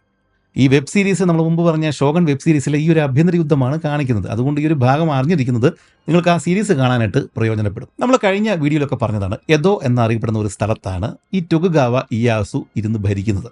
ഈ എദോ ആണ് പിന്നീട് ഇപ്പോഴ് ടോക്കിയോ ആയി മാറിയിട്ടുള്ളത്. എദോ എന്ന് പറഞ്ഞാൽ അഴിമുഖം എന്നൊക്കെയാണ് അർത്ഥം. എന്താണെങ്കിലും ഈ എദോയിലിരുന്ന് ടൊകുഗാവ ഇയാസു ഭരിക്കുന്നു. ക്യോട്ടോയിലാണ് ഒരു എംപറർ, ഒരു ചക്രവർത്തി ഉള്ളത്. പുള്ളിയെ കൊണ്ട് യാതൊരു പ്രയോജനമില്ല, അവിടെ ഇരിപ്പുണ്ട്. ഇനി ഈ ടൊകുഗാവ ഇയാസുവിൻ്റെ ശത്രുവായിട്ടുള്ള ടൊയോട്ടോമി പക്ഷക്കാർ ഉള്ളത് ഒസാക്കയിലാണ്. ഒസാക്കയിൽ ഒരു വലിയൊരു കാസിൽ ഒരു കോട്ടയൊക്കെ ഉണ്ട്. അതിനകത്ത് ഒട്ടനവധി കൊട്ടാരങ്ങളൊക്കെ ഉണ്ട്. വലിയൊരു കോട്ട വളപ്പാണ്. അതിനകത്ത് ഒട്ടനവധി വീടുകൾ, കൊട്ടാരങ്ങളൊക്കെ ഉണ്ട്. അവിടെയാണ് ഈ ടൊയോട്ടോമി പക്ഷക്കാർ താമസിക്കുന്നത്. ഇപ്പോൾ ടൊയോട്ടോമി പക്ഷത്തിൽ ഈ മുമ്പ് പറഞ്ഞ 5 വയസ്സുകാരൻ അവിടെ ഉണ്ട്. ആ 5 വയസ്സുകാരൻ ടൊയോട്ടോമി ഹിദയോറി, അയാളെ സഹായിക്കാൻ വേണ്ടിയിട്ട് ബാക്കിയുള്ള മന്ത്രിമാരുണ്ട്. അതിൽ പ്രമുഖനായിട്ടുള്ള മിസിനാരി, ഇഷിത മിസിനാരിയുമായിട്ടാണ് ഇപ്പോൾ നമ്മുടെ ഈ ഇയാസുവിൻ്റെ യുദ്ധം നടക്കുന്നത്. അപ്പോൾ ഇയാസു എന്ത് ചെയ്തു, ഇഷിത മിസിനാരി മറ്റൊരു സ്ഥലത്തേക്ക് പോയ സമയത്ത് ഈ നമ്മുടെ ഈ ടൊകുഗാവ ഇയാസു നേരെ ഈ ഒസാക്ക കാസിലേക്ക് ചെന്നങ്ങ് കയറി. ഈ ഒസാക്ക കാസിലേക്ക് ചെന്ന് കയറി കഴിഞ്ഞാൽ അവിടെയുള്ള 5 വയസ്സുകാരൻ നമ്മുടെ ടൊയോട്ടോമി ഹിദയോറിക്ക് ഒന്നും ചെയ്യാനൊന്നുമില്ല. ഈ ഇയാസു ആണെങ്കിൽ ഈ ടൊയോട്ടോമി ഹിദയോറിയെ നോക്കുവാനുള്ള ആ കൗൺസിലിലെ മെമ്പറാണ് താനും. അതുകൊണ്ടൊന്നും ചെയ്യാനൊന്നും പറ്റത്തില്ല, ആൾ കൊച്ചാണ്. അതുകൊണ്ട് ഇയാസു ഈ ഒസാക്ക കാസിലേക്ക് വന്ന് കയറിയിട്ട് അവിടെ ഇരിപ്പുറപ്പിച്ചു. ഇയാസു ഒസാക്ക കാസിലേക്ക് ഇതോ വിട്ടിട്ട് ഈ ഒസാക്ക കാസിലേക്ക് വന്ന് കയറാനുള്ള പ്രധാന കാരണങ്ങളിൽ ഒന്ന്, ഈ മരിച്ചുപോയ ടയോട്ടോമി ഹിദയോഷി ഒരു കാര്യം ചെയ്തിട്ടുണ്ടായിരുന്നു. ഈ ജപ്പാനിലെ ബാക്കിയുള്ള യുദ്ധപ്രഭുക്കൾ എപ്പോൾ വേണമെങ്കിലും ഇയാൾക്കെതിരെ തിരിയാൻ സാധ്യതയുണ്ട്. അങ്ങനെ തിരിയാതിരിക്കാൻ വേണ്ടിയിട്ട് ഇയാൾ എന്ത് ചെയ്തു, ഈ യുദ്ധപ്രഭുക്കന്മാരുടെ ഡൈമോകളുടെ ബന്ധുക്കളെ, ഭാര്യമാരെ, കുട്ടികളെ ഒക്കെ ഇയാൾ ഇങ്ങോട്ടേക്ക് ഈ ഒരു ഒസാക്ക കാസിലേക്ക് കൊണ്ടുവന്നു.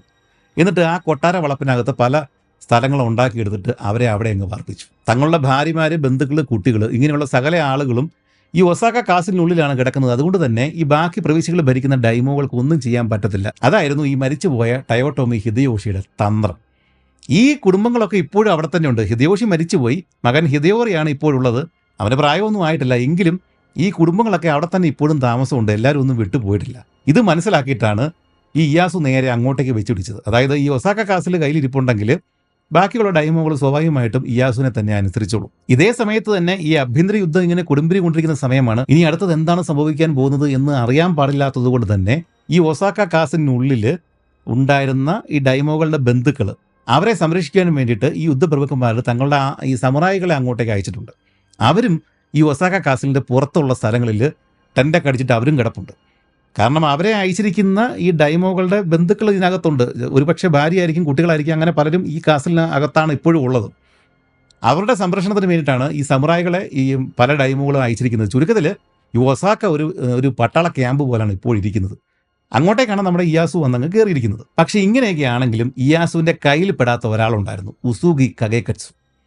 ഈ ഉസൂഗി കഗേക്കറ്റ്സു എന്നറിയപ്പെടുന്ന ഒരു ഡൈമോ, ഇയാളുടെ ബന്ധുക്കളെയെല്ലാം ഇദ്ദേഹം ഇയാസു വരുന്നതിന് മുമ്പേ അവിടെ നിന്ന് മാറ്റി. അതുകൊണ്ട് തന്നെ ഇയാസു വന്ന് അവിടെ കയറി കഴിഞ്ഞപ്പോഴേക്കും ഇയാൾക്ക് പേടിക്കാനൊന്നുമില്ല. ഇയാളുടെ സ്ഥലം എന്നറിയപ്പെടുന്നത് ഇയാസുവിൻ്റെ സ്വന്തം സ്ഥലമായിട്ടുള്ള എദോയ്ക്ക് തൊട്ടടുത്തുള്ള ഒരു സ്ഥലമായിരുന്നു ഈ പറഞ്ഞ കഗേക്കറ്റ്സുവിൻ്റെ സ്ഥലം. കഗേക്കറ്റ്സു എന്ത് ചെയ്തു, തൻ്റെ ഭാര്യയും കുട്ടികളെയൊക്കെ അവിടെ നിന്ന് കടത്തിക്കൊണ്ട് പോയിട്ട് സ്വന്തം സ്ഥലത്തെത്തിയ ശേഷം സമുറായികളെ കൂടുതലായിട്ട് ഇദ്ദേഹത്തിൻ്റെ കോട്ടയിലേക്ക് റിക്രൂട്ട് ചെയ്തെടുക്കാനായിട്ട് തുടങ്ങി. അതായത് ഇവർക്കെതിരെ, ഇയാസുവിനെതിരെ ഒരു യുദ്ധം തുടങ്ങാനുള്ള ശ്രമമാണ് ഇദ്ദേഹം നടത്തുന്നത്. ഇതറിഞ്ഞതോടെ ഈ സമയത്ത് ഒസാക്ക കാസിൽ വന്ന് ചേർന്ന നമ്മുടെ ഇയാസു എന്ത് ചെയ്തു, ആളെ അയച്ചു. അയാളെ അയച്ചു. ഈ കഗേക്കറ്റ്സുവിനെ ആളെ അയച്ചിട്ട് പറഞ്ഞു, താൻ എന്തിനാണ് ഈ പണിയൊക്കെ കാണിക്കുന്നത്? ഇതിൻ്റെ പൂർണ്ണ വിവരങ്ങൾ ഇവിടെ വന്നിട്ട് ഈ ഒസാക്ക കാസിലേക്ക് വന്നിട്ട് എന്നോട് പറയണം. കഗേക്കറ്റ്സുവിനെ അറിയാം, ഒസാക്ക കാസിലേക്ക് ചെന്ന് കയറി കഴിഞ്ഞാൽ ലോക്കാവും. അതുകൊണ്ട് കഗേക്കറ്റ്സു എന്ത് പറഞ്ഞു, അങ്ങോട്ടൊന്നും ഞാൻ വരാൻ പോകുന്നില്ല, നീ വേണേ ഇങ്ങോട്ട് വാ. അതായത് ഒരു തുറന്ന യുദ്ധത്തിന് പുറത്തേക്ക്, ഒസാക്ക കാസിലിന് പുറത്തേക്ക് ഇയാസുവിനെ കഗേക്കറ്റ്സു ക്ഷണിക്കുകയാണ്. ഇവിടെയാണ് ശരിക്കൊരു തന്ത്രം നടക്കുന്നത്. ശരിക്കും ഈ ഇയാസുവിൻ്റെ ശത്രു ആരാണ്? ഇഷിത മസനൂരിയാണ്. ഇയാൾ മറ്റൊരു സ്ഥലത്താണുള്ളത്. ഇയാൾ ജപ്പാൻ്റെ പടിഞ്ഞാറേ ഭാഗത്താണ് ഇഷിത മസനൂരിയുടെ സൈന്യവും ഉള്ളത്. ഇപ്പോൾ ഇദ്ദേഹത്തെ വെല്ലുവിളിച്ചുകൊണ്ടിരിക്കുന്ന കഗേക്കറ്റ്സു ഈ ജപ്പാൻ്റെ കിഴക്കൻ ഭാഗത്താണുള്ളത്. ഇത് ഇവരുടെ തന്ത്രമാണ്. ഒരാൾ പടിഞ്ഞാറ് ഭാഗത്ത് നിന്ന് വെല്ലുവിളിക്കുന്നു, മറ്റേ ആൾ കിഴക്ക് ഭാഗത്ത് നിന്ന് വെല്ലുവിളിക്കുന്നു.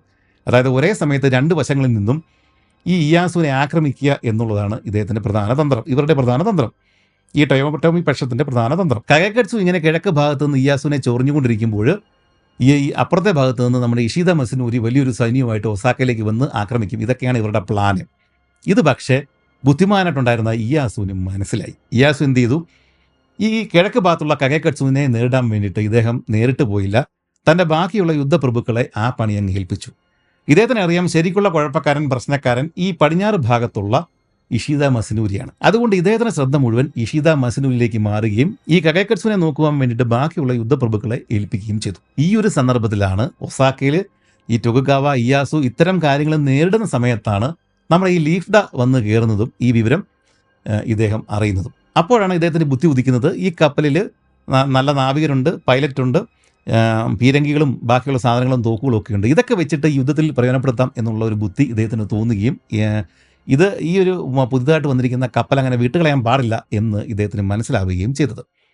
അങ്ങനെ ജെസ്യൂട്ടുകളുടെയും ഇദ്ദേഹത്തിൻ്റെ ഡൈമോ ആയിട്ടുള്ള ആളിൻ്റെയും റിപ്പോർട്ടുകൾ പരിശോധിച്ച ശേഷം ഇദ്ദേഹം എന്ത് ചെയ്തു, ആളയച്ചു. ഉസൂക്കിയിലേക്ക് ആളയച്ചിട്ട് പറഞ്ഞു, ഈ ഒരു കപ്പലിൽ നിന്ന് പ്രധാനപ്പെട്ട ക്യാപ്റ്റനെയും മറ്റൊരാളെയും ഒസാക്കയിലേക്ക് അയക്കുക, എനിക്ക് അവരുമായിട്ടൊന്ന് സംസാരിക്കണം. അങ്ങനെ ഈ ടൊകുഗാവ ഇയാസുവിൻ്റെ ആളുകൾ ഒസാക്കയിൽ നിന്ന് ഈ നമ്മുടെ ഉസൂക്കി എന്നറിയപ്പെടുന്ന ഒരു ചെറിയ ഗ്രാമത്തിലേക്ക് വന്നെത്തി. ആ സമയത്ത് ഇവരോട് സംസാരിക്കാനുള്ള ശേഷി നമ്മുടെ ഈ ക്യാപ്റ്റൻ കൊക്കർനാക്കിന് ഉണ്ടായിരുന്നില്ല. ഈ ഒസാക്ക വരെയും പോകാനുള്ള ആരോഗ്യം ഉണ്ടായിരുന്ന രണ്ട് പേരെ ഉണ്ടായിരുന്നുള്ളൂ. നമ്മുടെ വില്യം ആഡംസും ലോഡൻസ്റ്റൈൻ എന്നു പേരുള്ള മറ്റൊരു ഡച്ചുകാരനും, അയാളൊരു കച്ചവടക്കാരനാണ്. ഇവർക്ക് രണ്ടുപേർക്കും മാത്രമാണ് ഇത്രയും ദൂരം പോകാനുള്ള ആരോഗ്യം ഉണ്ടായിരുന്നത്.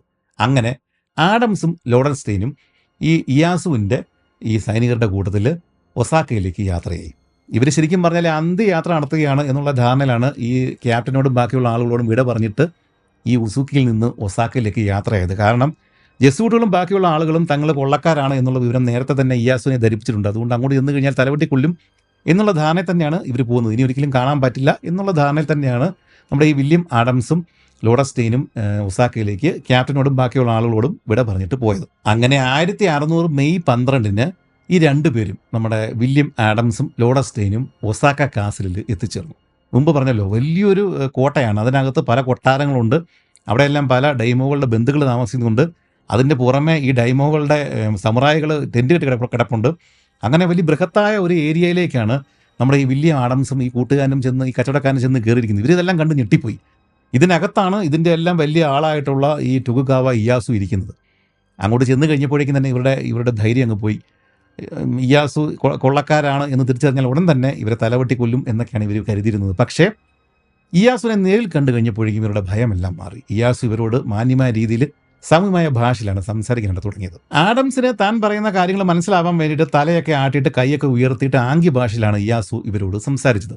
ആഡംസും അങ്ങനെ തന്നെ പറയാനായിട്ട് ശ്രമിച്ചു. പക്ഷേ രണ്ടുപേർക്കും കാര്യം മനസ്സിലാകാതെ വന്നു കഴിഞ്ഞപ്പോഴേക്കും ഇയാസുവിന് മനസ്സിലായി ഇവർക്ക് എന്താണെങ്കിലും പോർട്ടുഗീസ് മനസ്സിലാക്കാൻ സാധ്യതയുണ്ട് എന്ന് മനസ്സിലാക്കിയതുകൊണ്ട് പോർട്ടുഗീസ് ഭാഷ അറിയാവുന്ന ഒരാളെ അങ്ങോട്ടേക്ക് വരുത്തിച്ചു. അതൊരു ജെസ്യൂട്ട് പുരോഹിതനല്ല, മതം മാറിയ കത്തോലിക്കനായിട്ടുള്ള ഒരു ജാപ്പനീസ് ആൾ തന്നെയാണ് വന്നിരിക്കുന്നത് എന്നൊക്കെയാണ് ചരിത്രകാരന്മാർ പറയുന്നത്. അയാളുടെ പേര് ഒരിടത്തും എഴുതി വെച്ചിട്ടില്ല. എന്താണെങ്കിലും അങ്ങനെ ഒരാൾ അവിടെ എത്തിയ ശേഷം അങ്ങനെ വന്നു കഴിഞ്ഞപ്പോഴേക്കും ആഡംസിന് കുറച്ച് മുറി പോർട്ടുഗീസ് അറിയാം. അത് വെച്ചിട്ട് ആഡംസ് ആ ദ്വിഭാഷിയോട് സംസാരിക്കുകയും ദ്വിഭാഷി ഇയാസുവിനോട് ജപ്പനീസ് ഭാഷയിൽ കാര്യങ്ങൾ പറഞ്ഞ് മനസ്സിലാക്കുകയും ചെയ്തതോടെയാണ് ഈ ഒരു സംഭാഷണം ശരിക്കങ്ങ് ആരംഭിച്ചത്. എവിടെ നിന്നാണ് വരുന്നത് എന്നായിരുന്നു ഇയാസുവിൻ്റെ ആദ്യത്തെ ചോദ്യം.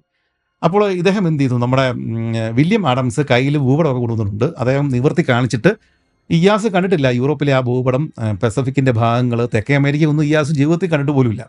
അതെല്ലാം ആദ്യമായിട്ട് വില്യം ആഡംസ് നിവർത്തി ഇങ്ങനെ കാണിക്കുകയാണ്. എന്നിട്ട് വന്ന വഴി നമ്മുടെ മഗല്ലൻ കടലിലേക്ക് ആ ഒരു വഴി പസഫിക്കിലൂടെയാണ്, ഈ വഴിയാണ് ഞാൻ വന്നത്. ബാക്കി ഇവിടെ വരുന്ന ഈ ജെസൂട്ട് പുരോഹിതന്മാരും ബാക്കിയുള്ള പോർട്ടുഗീസുകാരൊക്കെ മറ്റേ വഴിയാണ്, ഇന്ത്യൻ മഹാസമുദ്രം വഴിയാണ് ഇങ്ങോട്ട് വന്നിരിക്കുന്നത്. ഈ കാര്യങ്ങളെല്ലാം വിശദമായിട്ട് നമ്മുടെ ഈ വില്യം ആഡംസ് ഇയാസുവിനെ പറഞ്ഞ് കേൾപ്പിച്ചു. ഇങ്ങനെ ഇതെല്ലാം കേട്ട് കഴിഞ്ഞപ്പോഴേക്കും ഇയാസുവിന് ഒരു കാര്യം മനസ്സിലായി. ഈ ആഡംസ് മറ്റേതോ രാജ്യക്കാരനാണ്, പോർട്ടുഗീസുകാരനല്ല. പിന്നെ അറിയാവുന്നത് സ്പാനിഷുകാരാണ്, അവരുമല്ല. അവരുടെ ശത്രുക്കളായിട്ടുള്ള വേറെ ഏതോ രാജ്യക്കാരനാണ് നമ്മുടെ ഈ വില്യം ആഡംസ്. ഇത് ഇയാൾക്ക് ഇഷ്ടപ്പെട്ടു. കാരണം മറ്റുള്ളവരെ ഈ പറയുന്ന പോർട്ടുഗീസുകാരെയും സ്പാനിഷുകാരെയും ഇയാൾക്ക് ഇഷ്ടമല്ല. അങ്ങനെ വന്നു കഴിഞ്ഞപ്പോഴേക്കും അവരുടെ ശത്രുവാണ് വില്യം ആഡംസ് എന്ന് മനസ്സിലാക്കുകയും ചെയ്തു. പിന്നെയല്ല, വില്യം ആഡംസിന് കപ്പൽ ഉണ്ടാക്കാൻ അറിയാം, കപ്പൽ ഓടിക്കാൻ അറിയാം, നാവിഗേഷണൽ സ്കിൽസ് ഉണ്ട്. മാത്രവുമല്ല ഇദ്ദേഹത്തിന് കൂടുതൽ ബാക്കിയുള്ള കഴിവുള്ള നാവികരുണ്ട്. ഇവരുടെ കയ്യിൽ നല്ല ആയുധങ്ങളും ഉണ്ട്. അതുകൊണ്ട് തന്നെ വില്യം ആഡംസിനെ ഈ ടൊകുഗാവ ഇയാസുവിന് നന്നേ അങ്ങ് പിടിച്ചു. പക്ഷേ അത് കഴിഞ്ഞിട്ട് ഇയാസു ഒരു ചോദ്യം വില്യം ആഡംസിനോട് ചോദിച്ചു. നിങ്ങൾ ഏത് ദൈവത്തിലാണ് വിശ്വസിക്കുന്നത്? അതൊരു ട്രിക്കി ക്വസ്റ്റ്യൻ ആയിരുന്നു. ആഡംസ് ഒന്ന് കുഴഞ്ഞു. കാരണം യേശുക്രിസ്തു എന്നുള്ളൊരു ഉത്തരം പറഞ്ഞു കഴിഞ്ഞാൽ കുഴപ്പമാണ്. അതായത് പോർട്ടുഗീസുകാരും ജെസ്യൂട്ടുകളും ഇതേ യേശുക്രിസ്തുവിൻ്റെ പേര് തന്നെയാണ് അവിടെ പറഞ്ഞിരിക്കുന്നത്. ഒരേ ദൈവത്തിൽ വിശ്വസിക്കുന്ന ആൾ തന്നെയാണ് താനും എന്നറിഞ്ഞാൽ ഈ പറയുന്ന ഡച്ചുകാരും ഇംഗ്ലീഷുകാരും പോർട്ടുഗീസുകാരും തമ്മിൽ യാതൊരു വ്യത്യാസവും ഇല്ല എന്ന് ഇയാസുവിന് തോന്നുകയും തൻ്റെ നില അപകടത്തിലാകുകയും ചെയ്യും. അതുകൊണ്ട് യേശുക്രിസ്തു എന്ന് പറഞ്ഞ പേര് ഇദ്ദേഹം ഉപയോഗിച്ചില്ല. അതിന് പകരം പറഞ്ഞത് സ്വർഗവും ഭൂമിയും ഈ കാണുന്നതൊക്കെ സൃഷ്ടിച്ച ദൈവത്തിലാണ് ഞാൻ വിശ്വസിക്കുന്നത് എന്നുള്ള ഒരു ഉത്തരമാണ് വില്യം ആഡംസ് ഇയാസുവിനോട് പറഞ്ഞത്. അത് ഇയാസുവിന് നന്നേ ബോധിച്ചു. ഇത്രയും കാര്യങ്ങളൊക്കെ കഴിഞ്ഞപ്പോഴേക്കും അന്നത്തെ ദിവസം പാതിരാത്രിയായി. ഓർക്കുക, ഇത്രയും വലിയ ഒരാൾ ഈ കപ്പലുമായിട്ട് വന്ന് കയറിയിരിക്കുന്ന യുവമാരെ ഈ തകർന്നു കിടക്കുന്ന ഈ വില്യം ആഡംസുമായിട്ട് സംസാരിക്കുക ഇത്രയും നേരം. അതിൽ നിന്ന് തന്നെ ടൊകുഗാവ ഇയാസുവിന് ഈ ഒരു സബ്ജക്റ്റിൽ എത്രത്തോളം ഇൻട്രസ്റ്റ് ഉണ്ടായിരുന്നു എന്ന് നമുക്ക് മനസ്സിലാക്കാം. ലോകകാര്യങ്ങൾ അറിയണം, ജപ്പാൻ്റെ സ്ഥാനം അറിയണം, ഭാവിയിൽ എന്താണ് സംഭവിക്കാൻ പോകുന്നത് എന്നൊക്കെ അറിയണം.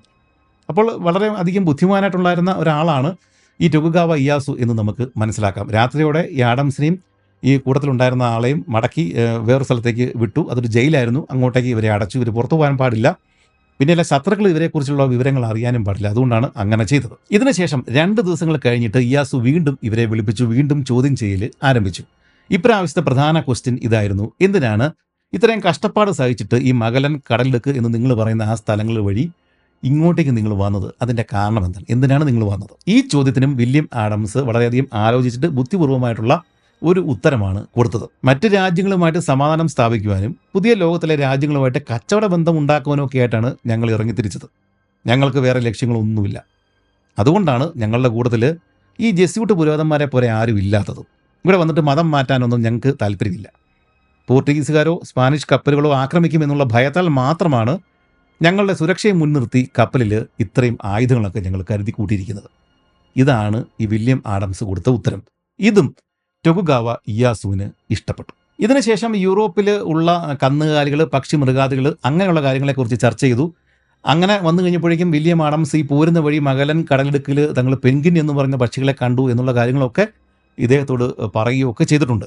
അങ്ങനെ ഇവർ തമ്മിൽ ലോകത്തുള്ള ഇത് രണ്ടുപേർക്കും അറിയാവുന്ന പല പല കാര്യങ്ങൾ ചർച്ച ചെയ്തു. അന്നത്തെ ചോദ്യം ചെയ്യലിന് ശേഷം ഇവരെ വീണ്ടും മറ്റൊരു സ്ഥലത്തേക്ക് പറഞ്ഞു വിട്ടു. അത് നേരത്തെ ജയിലിലായിരുന്നെങ്കിൽ ഇപ്പോൾ ജയിലല്ല, ഒരു വീടായിരുന്നു. പക്ഷേ വീട്ടു തടങ്കലിലായിരുന്നു ഇവർ. അതായത് കുറച്ചുകൂടി നല്ല സ്ഥലത്തേക്കാണ് രണ്ടാമത്തെ ചോദ്യം ചെയ്യലിന് ശേഷം വില്യം ആഡംസിനെയും കൂട്ടുകാരനെയും മാറ്റിയത്. പക്ഷേ ഇതിന് ശേഷം 1 മാസത്തോളം ഇയാസു ഇവരെ വിളിപ്പിച്ചതേയില്ല. ഈ 1 മാസം ഇവർ വീട്ടു തടങ്കലില്ലായിരുന്നു. ഈ 1 മാസത്തിനകത്ത് നമ്മുടെ ഈ വില്യം ആഡംസിനും കൂട്ടുകാരനും വളരെയധികം വിഷമമുണ്ടായി. എന്താണ് സംഭവിക്കുന്നതെന്ന് അറിയില്ല, പുറത്ത് എന്താണ് സംഭവിച്ചിരിക്കുന്നത്, തങ്ങളെ എന്തുകൊണ്ടാണ് ഇയാസ് വിളിപ്പിക്കാത്തത്, തങ്ങളുടെ കപ്പലിൽ ബാക്കിയുള്ള ക്യാപ്റ്റൻ ക്വാക്കർനാക്ക് ഉൾപ്പെടെയുള്ള ബാക്കിയുള്ള ആളുകളുടെ അവസ്ഥ എന്താണ്, അവരെ കൊന്നോ, ഒരു പിടുത്തവുമില്ല. എന്നാൽ ഈ സമയത്ത് ഇയാസുവിൻ്റെ ശ്രദ്ധ നമ്മൾ മുമ്പ് പറഞ്ഞ കഗേക്കറ്റ്സു എന്ന് പറഞ്ഞ ഒരു ഡൈമ ഉണ്ടല്ലോ, കിഴക്ക് നിന്ന് ഇദ്ദേഹത്തെ ചൊറിഞ്ഞുകൊണ്ടിരിക്കുന്ന പുള്ളി, ആ പുള്ളിക്കെതിരെയായിരുന്നു, അയാളുടെ നേർക്കായിരുന്നു ഈ ഇയാസുവിൻ്റെ ശ്രദ്ധ മുഴുവൻ. അതുകൊണ്ടാണ് ഇങ്ങോട്ടേക്ക് വരാതിരുന്നത്, ഇവരെ വിളിപ്പിക്കാതിരുന്നത്. എന്നാൽ ഇതേ സമയത്ത് തന്നെ ഈ ടൊകുഗാവ ഇയാസു മറ്റൊരു കാര്യം ചെയ്തിട്ടുണ്ടായിരുന്നു. ഈ നമ്മുടെ ലീഫ്ഡ എന്ന് പറഞ്ഞ കപ്പൽ, ആ കപ്പലിൽ ഉസൂക്കിയിൽ ബാക്കിയുള്ള ആളുകൾ, നമ്മുടെ ക്യാപ്റ്റൻ ക്വാക്കർനാക്ക് ഉൾപ്പെടെയുള്ള ബാക്കിയുള്ള നാവികർ, ജീവനോടെ ഉള്ളവർ ഉണ്ടായിരുന്നല്ലോ, അവരെയും ഉൾപ്പെടെ ഈ ലീഫ്ഡ കെട്ടി വലിച്ചുകൊണ്ട് ഒസാക്കയിലേക്ക് കൊണ്ടുവരാൻ വേണ്ടിയിട്ട് ഇദ്ദേഹം തൻ്റെ ആളുകളോട് പറഞ്ഞിട്ടുണ്ടായിരുന്നു. അതായത് ഈ ഒരു മാസത്തിനകത്ത് നമ്മുടെ ഈ ലീഫ്ഡയും ക്യാപ്റ്റൻ ഉൾപ്പെടെയുള്ള ആളുകൾ ഇവർ കിടക്കുന്ന ജയിൽ അല്ലെങ്കിൽ ആ വീട് അതിനടുത്ത് വളരെ അടുത്ത് തന്നെ തുറമുഖത്ത് ഈ ലീഫ്ഡയും വന്ന് കിടപ്പുണ്ടായിരുന്നു. പക്ഷേ ഈ വിവരം രണ്ടുപേർക്കും അങ്ങോട്ടും ഇങ്ങോട്ടും അറിയില്ലായിരുന്നു. രണ്ടുപേരെയും പുറത്തിറക്കാനായിട്ട് ഇവർ സമ്മതിക്കുന്നില്ലല്ലോ. പക്ഷേ രണ്ടുപേരും അടുത്തടുത്ത് തന്നെ വരികയും ചെയ്തിട്ടുണ്ടായിരുന്നു. ഈ ഉസൂക്കിയിലുണ്ടായിരുന്ന ലീഫ്ഡ എന്ന് പറഞ്ഞ കപ്പൽ എന്തുകൊണ്ടാണ് തനിക്ക് സ്വാധീനം കൂടുതലുള്ള ഒസാക്കയിലേക്ക് ഇദ്ദേഹം കൊണ്ടുവന്നത് എന്ന് നമുക്ക് നോക്കിയാൽ മനസ്സിലാക്കാം. കാരണം ഇത് ശത്രുക്കളുടെ കയ്യിൽ അകപ്പെട്ട് കഴിഞ്ഞാൽ ഇതിനകത്തുള്ള പീരങ്കികളും വെടിമരുന്നും ഒക്കെ അവർ കൊണ്ടു. അത് ഉണ്ടാവാതിരിക്കാൻ വേണ്ടിയിട്ടാണ് ഇദ്ദേഹത്തിന് സ്വാധീനം കൂടുതലുള്ള സ്ഥലത്തേക്ക് ഇതങ്ങ് മാറ്റിയത്. അങ്ങനെ നീണ്ട 41 ദിവസങ്ങൾക്ക് ശേഷം ഇയാസു വീണ്ടും നമ്മുടെ വില്യം ആഡംസിനെയും കൂട്ടുകാരനെയും വിളിപ്പിച്ചു. അന്നത്തെ ചോദ്യം ചെയ്യലെല്ലാം കഴിഞ്ഞ ശേഷം ഇയാസു വീണ്ടും വില്യം ആഡംസിനോട് ചോദിച്ചു, കൂട്ടത്തിൽ ബാക്കിയുള്ള ആളുകളെ കാണാൻ താല്പര്യമുണ്ടോ? ഇത് കേട്ട് കഴിയുമ്പോഴേക്കും ആഡംസ് പറഞ്ഞു, ഉണ്ട്, എനിക്ക് അവരെ ഉടനെ തന്നെ കാണണം എന്ന് പറഞ്ഞു. അപ്പോഴേക്കും ഇയാസു പറഞ്ഞു, പേടിക്കണ്ട, തുറമുഖത്ത് കിടപ്പുണ്ട്, പോയി കണ്ടോളാൻ പറഞ്ഞു. അത് കേട്ട പാതി കേൾക്കാത്ത പാതി ഇവർ രണ്ടുപേരും തുറമുഖത്തേക്ക് ഓടുകയും അവിടെ ഉണ്ടായിരുന്ന നമ്മുടെ ക്യാപ്റ്റൻ ക്വാക്കർനാക്ക് ഉൾപ്പെടെയുള്ള ബാക്കിയുള്ള ആളുകളെ കാണുകയും ഇവർ അങ്ങോട്ടും ഇങ്ങോട്ടും കണ്ട് ഞെട്ടിപ്പോവുകയും സന്തോഷം മറന്ന് അങ്ങോട്ടും ഇങ്ങോട്ടും കെട്ടിപ്പിടിക്കുകയും ഒക്കെ ചെയ്തു. കാരണം രണ്ടു കൂട്ടരും വിചാരിച്ചിരുന്നത് മറ്റേ കൂട്ടർ വധിക്കപ്പെട്ടു എന്ന് തന്നെയാണ്. വീണ്ടും കണ്ടു കഴിഞ്ഞപ്പോഴേക്കും ഇവർക്ക് വളരെയധികം സന്തോഷമായി. ഇയാസു ഇവരോട് ചോദിച്ച ചോദ്യങ്ങൾ, പിന്നെ അദ്ദേഹം അനുഭാവപൂർവ്വമായിട്ടാണ് പെരുമാറുന്നത് എന്നുള്ള കാര്യങ്ങളൊക്കെ ആഡംസ് പറഞ്ഞു കഴിഞ്ഞപ്പോഴേക്കും ബാക്കിയുള്ളവർക്കും ആശ്വാസമായി. എന്നാലും ഇതിനുശേഷം ഇയാസു ഈ നാവികർക്ക്, വില്യം ആഡംസ് ഉൾപ്പെടെയുള്ള ആളുകൾക്ക് കഴിയുവാൻ വേണ്ടുന്ന ഒരു തുക മാസാമാസം കൊടുക്കാനായിട്ട് അധികാരികളെ ഏൽപ്പിച്ചു. അത് മാത്രമല്ല ഇവർക്ക് വേണ്ടുന്ന ഭക്ഷണമൊക്കെ കറക്റ്റായിട്ട് റേഷൻ സമ്പ്രദായത്തിൽ കൊടുക്കാനായിട്ട് അതിനുള്ള ഏർപ്പാടും ഇയാസു ചെയ്തു. പക്ഷേ ജപ്പാൻ വിട്ടുപോകാനുള്ള അവകാശം അല്ലെങ്കിൽ ആ ഒരു സ്വാതന്ത്ര്യം മാത്രം ഇയാസു ഇവർക്ക് കൊടുത്തില്ല. അങ്ങനെ ആഡംസും കൂട്ടരും ജപ്പാൻ എന്ന വിചിത്ര ലോകത്ത് അല്ലെങ്കിൽ പുതിയ ലോകത്ത് ശരിക്കും കുടുങ്ങിപ്പോവുക തന്നെ ചെയ്തു. ഈ ലീഫ്ഡ എന്ന് പറഞ്ഞ കപ്പൽ ഈ ജപ്പാൻ്റെ ചുറ്റും കിടന്ന് കറങ്ങാം എന്നുള്ളതല്ലാതെ പുറം കടലിലേക്ക് കൊണ്ടുപോകാനായിട്ട് പറ്റുന്ന രീതിയിലായി ആ ഒരു രീതിയിലല്ല അതുണ്ടായിരുന്നത്. അതിൻ്റെ അറ്റകുറ്റപ്പണികളൊക്കെ തീർക്കണമെന്നുണ്ടെങ്കിൽ ഇയാസുവിൻ്റെ സഹായം വേണം. അയാൾ അത് ചെയ്തിട്ട് കൊടുത്തിട്ടില്ല. പിന്നെ വേറെ ഏതെങ്കിലും പോർട്ടുഗീസ് കപ്പലിൽ പോകാമെന്ന് വെച്ചാൽ അവരൊട്ടും സമ്മതിക്കത്തുമില്ല. ഇവരുടെ ശത്രുവാണ് അവർ. ഇനി ഡച്ച് കപ്പലും ഇംഗ്ലീഷ് കപ്പലുകളും ഇതുവരെയും എത്തിയിട്ടുമില്ല ഈ ഒരു ഭാഗത്തേക്ക്. അതുകൊണ്ട് ഇനി ഉടനെ ഇങ്ങ് വിടുന്ന് പോകാൻ പറ്റില്ല എന്ന് ഈ നാവികർക്കും വില്യം ആഡംസിനും മനസ്സിലായി. ഇതിനിടെ അത്യാവശ്യം അറ്റകുറ്റപ്പണികളൊക്കെ ചെയ്ത് തീർത്ത ശേഷം ഈ ലീഫ്ഡയിൽ തൻ്റെ സൈനികരൊക്കെ ആയിട്ട് നാവികരൊക്കെ ആയിട്ട് ഈ ജപ്പാൻ്റെ തീരങ്ങൾ വഴി കറങ്ങാനായിട്ടുള്ള അനുവാദം ഇദ്ദേഹം കൊടുത്തു നമ്മുടെ ഈ വില്യം ആഡംസിന്. കാരണം മറ്റൊന്നുമല്ല, വില്യം ആഡംസിൻ്റെ കൂട്ടത്തിൽ ജാപ്പനീസ് സൈനികരും കൂടെ കൂടിയിട്ടാണ് ഈ ഒരു യാത്ര നടത്തുന്നത്. അതുകൊണ്ട് തന്നെ ആഡംസിൻ്റെ നാവിഗേഷണൽ സ്കിൽസ്, കപ്പൽ നിർമ്മാണം, ഇതിൻ്റെ കാര്യങ്ങളൊക്കെ ഇതിനകത്ത് പീരങ്കിൽ ഉപയോഗിക്കുന്ന വിധം അതൊക്കെ പഠിക്കാനായിട്ട് ഈ ജാപ്പനീസ് സൈനികർക്ക് പറ്റുകയും ചെയ്യും.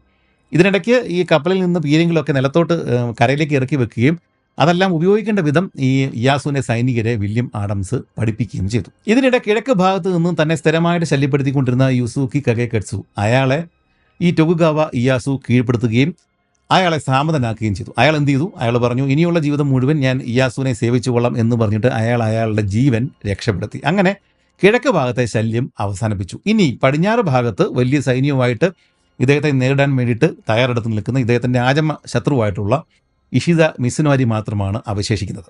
1600 ഒക്ടോബർ 21 ബാറ്റിൽ ഓഫ് സെഗിഗഹാര എന്നറിയപ്പെടുന്ന പ്രസിദ്ധമായ ആ യുദ്ധം നടന്നത് ഈ ഇഷിത മിസുനാരിയും ടൊകുഗാവ ഇയാസുവും തമ്മിൽ. എന്നാൽ ഈ യുദ്ധം തുടങ്ങുന്നതിന് മുമ്പ് തന്നെ ഇഷിത മിസുനാരിയുടെ കൂടെ ഉണ്ടായിരുന്ന പല ഡൈമോകളും കൂറുമാറി ടൊകുഗാവ ഇയാസുവിൻ്റെ കൂടെ ചേർന്നിട്ടുണ്ടായിരുന്നു. അങ്ങനെ അവസാനം ഇയാസുവിൻ്റെ കിഴക്കൻ സൈന്യവും മിസുനാരിയുടെ പടിഞ്ഞാറൻ സൈന്യവും തമ്മിൽ സെഗിഗഹാര എന്നറിയപ്പെടുന്ന സ്ഥലത്ത് വെച്ചിട്ട്, ഇത് ജപ്പാൻ്റെ ഏതാണ്ട് നടുഭാഗത്തുള്ള സ്ഥലമാണ്, അവിടെ വെച്ചിട്ട് നേർക്കുനേർ ഏറ്റുമുട്ടി. അതിരാവിലെ തന്നെ യുദ്ധം തുടങ്ങുവാൻ ഇരു കൂട്ടരും ആഗ്രഹിച്ചുവെങ്കിലും കനത്ത മൂടൽമഞ്ഞ് കാരണം ഇരു കൂട്ടർക്കും പരസ്പരം കാണുവാൻ പോലും സാധിച്ചില്ല. അവസാനം 10 മണിയോടെ അന്തരീക്ഷം തെളിഞ്ഞതോടെ യുദ്ധം ആരംഭിച്ചു. തലേ ദിവസം 1,20,000 ആളുകൾ ഉണ്ടായിരുന്ന മിസുനാരിയുടെ സൈന്യത്തിലെ യുദ്ധം തുടങ്ങിക്കഴിഞ്ഞപ്പോഴേക്കും 82,000 ആളുകൾ മാത്രമാണ് ഉണ്ടായിരുന്നത്. ചില ഡൈമോകൾ കൂറുമാറുകയും മറ്റു ചിലർ യുദ്ധത്തിൽ നിന്നും പിന്മാറുകയും ചെയ്തതുകൊണ്ടാണ് ഇത് സംഭവിച്ചത്. ഇതേസമയം ഇയാസുവിൻ്റെ സൈന്യത്തിൻ്റെ എണ്ണം 75,000 നിന്നും 90,000 വർദ്ധിക്കുകയും ചെയ്തു. ഈ യുദ്ധത്തിൽ ആഡംസിൻ്റെ ലീഫ് ഡേയിൽ ഉണ്ടായിരുന്ന 19 പീരങ്കികൾ നമ്മുടെ ഈ ടൊകുഗാവ ഇയാസു ഈ യുദ്ധത്തിൽ പ്രയോഗിച്ചു എന്നാണ് ആ സമയത്ത് അവിടെ ഉണ്ടായിരുന്ന ജെസ്യൂട്ട് പുരോഹിതന്മാർ അവരുടെ ബുക്കുകളിൽ എഴുതിയിരിക്കുന്നത്. ആധുനിക ജാപ്പനീസ് ചരിത്രകാരന്മാർ പറയുന്നത് 10 മണിക്ക് തുടങ്ങിയ യുദ്ധം ഉച്ചയ്ക്ക് 12 മണിയോടെ അവസാനിച്ചു എന്നാണ്. യുദ്ധത്തിനിടയിൽ പോലും ഒട്ടനവധി ഡൈമോകൾ ഇയാസു പക്ഷത്തേക്ക് കൂറുമാറിയതുകൊണ്ടാണ് സംഭവിച്ചത്. അങ്ങനെ പരാജിതനായ ഇഷിത മിസുനാരി അവിടെ നിന്നും രക്ഷപ്പെട്ടുവെങ്കിലും അദ്ദേഹം കടന്നുപോയ സ്ഥലങ്ങളിലെ ഗ്രാമീണര് മിസുനാരിയെ പിടികൂടുകയും ഇയാസുവിൻ്റെ സൈനികരെ ഏൽപ്പിക്കുകയും ചെയ്തു. പിന്നീട് നവംബർ 6 മിസുനാരിയെയും കൂടെ ഉണ്ടായിരുന്നവരെയും തല വെട്ടി കൊല്ലുകയാണ് ചെയ്തത്. ശേഷം മിസുനാരിയുടെ തല ക്യോട്ടോയിൽ പൊതു പ്രദർശനത്തിന് വെക്കുകയും ചെയ്തു. അങ്ങനെ ആ ഒരു ആഭ്യന്തര യുദ്ധം തൽക്കാലത്തേക്ക് അവസാനിച്ചിരിക്കുകയാണ്. പിന്നീട് ചക്രവർത്തി ഇയാസുവിന് ഷോഗൺ പദവി കൊടുക്കുകയും ചെയ്തു. 1603 മാർച്ച് 24 അത്. ടൊകുഗാവ ഇയാസുവിന്റെ പരമ്പരയിൽപ്പെട്ട ഷോഗണ്ണുകളാണ് 1868 വരെയും ജപ്പാൻ ഭരിച്ചത്. ഈ യുദ്ധമൊക്കെ നടക്കുന്ന സമയത്തൊക്കെ ആഡംസും ബാക്കിയുള്ള ആളുകളൊന്നും യുദ്ധത്തിൽ നേരിട്ട് പങ്കെടുത്തിട്ടില്ല. ഇദ്ദേഹം പരിശീലിപ്പിച്ച ഈ പീരങ്കികളൊക്കെ ഉപയോഗിക്കാനായിട്ട് പരിശീലിപ്പിച്ച ആളുകൾ മാത്രമാണ്, ജാപ്പനീസ് സൈനികർ മാത്രമാണ് മുമ്പ് പറഞ്ഞ യുദ്ധത്തിൽ പങ്കെടുത്തത്. ആഡംസ് ഈ ഒരു സമയത്ത് ജാപ്പനീസ് ഭാഷ പഠിക്കാനും ഇവിടുത്തെ സംസ്കാരം, ജീവിതരീതി, പെരുമാറ്റമൊക്കെ പഠിക്കുവാൻ വേണ്ടിയിട്ടാണ് ഈ ആഡംസ് ഈ സമയമൊക്കെ ചെലവഴിച്ചത്. ഇതിനിടെ ആഡംസ് ഇവിടെ നിന്ന് രക്ഷപ്പെടാൻ വേണ്ടിയിട്ട് ഒരു വിദ്യ പ്രയോഗിച്ചു. അദ്ദേഹം ഇയാസുവിനോട് പോയി പറഞ്ഞു, നമ്മുടെ ഈ ഇന്നത്തെ മലേഷ്യ, ഇന്തോനേഷ്യ ഭാഗങ്ങളിലൊക്കെ ഡച്ച് കപ്പലുകൾ ഇന്ത്യൻ മഹാസമുദ്രം വഴി വരുന്നുണ്ട്. അത് ഇദ്ദേഹത്തിന് അറിയാം, നമ്മുടെ വില്യം ആഡംസിന് അറിയാം. അങ്ങനെ അവിടെ വരുന്ന കപ്പലുകളുടെ ആ ഒരു ഭാഗത്തേക്ക് തന്നെ ഒരു കപ്പലിൽ അയക്കുവാണെങ്കിൽ ഈ ഡച്ചുകാരെയും ബാക്കിയുള്ള ആൾക്കാരെയും ഒക്കെ ഞാൻ ഇങ്ങോട്ടേക്ക് കൊണ്ടുവരാം കച്ചവടത്തിന് വേണ്ടിയിട്ട്. അങ്ങനെയാണെങ്കിൽ ഈ പോർട്ടുഗീസുകാരുടെ കച്ചവടം നിങ്ങൾക്ക് ഒഴിവാക്കുകയും ചെയ്യാം. അതുകൊണ്ട് എന്നെ ഈ മലേഷ്യൻ ഭാഗങ്ങളിലേക്ക്, മലാക്കൻ കടലിടുക്കിലേക്ക്, ആ ഒരു ഭാഗത്തേക്ക് പറഞ്ഞു വിടണം എന്നും പറഞ്ഞിട്ട് ഇയാസിൻ്റെ അരികിലേക്ക് വില്യം ആഡംസ് ചെന്നു. ഇയാസ് പറഞ്ഞു, അതൊക്കെ ശരിയാണ്, പക്ഷെ നീ പോകണ്ട.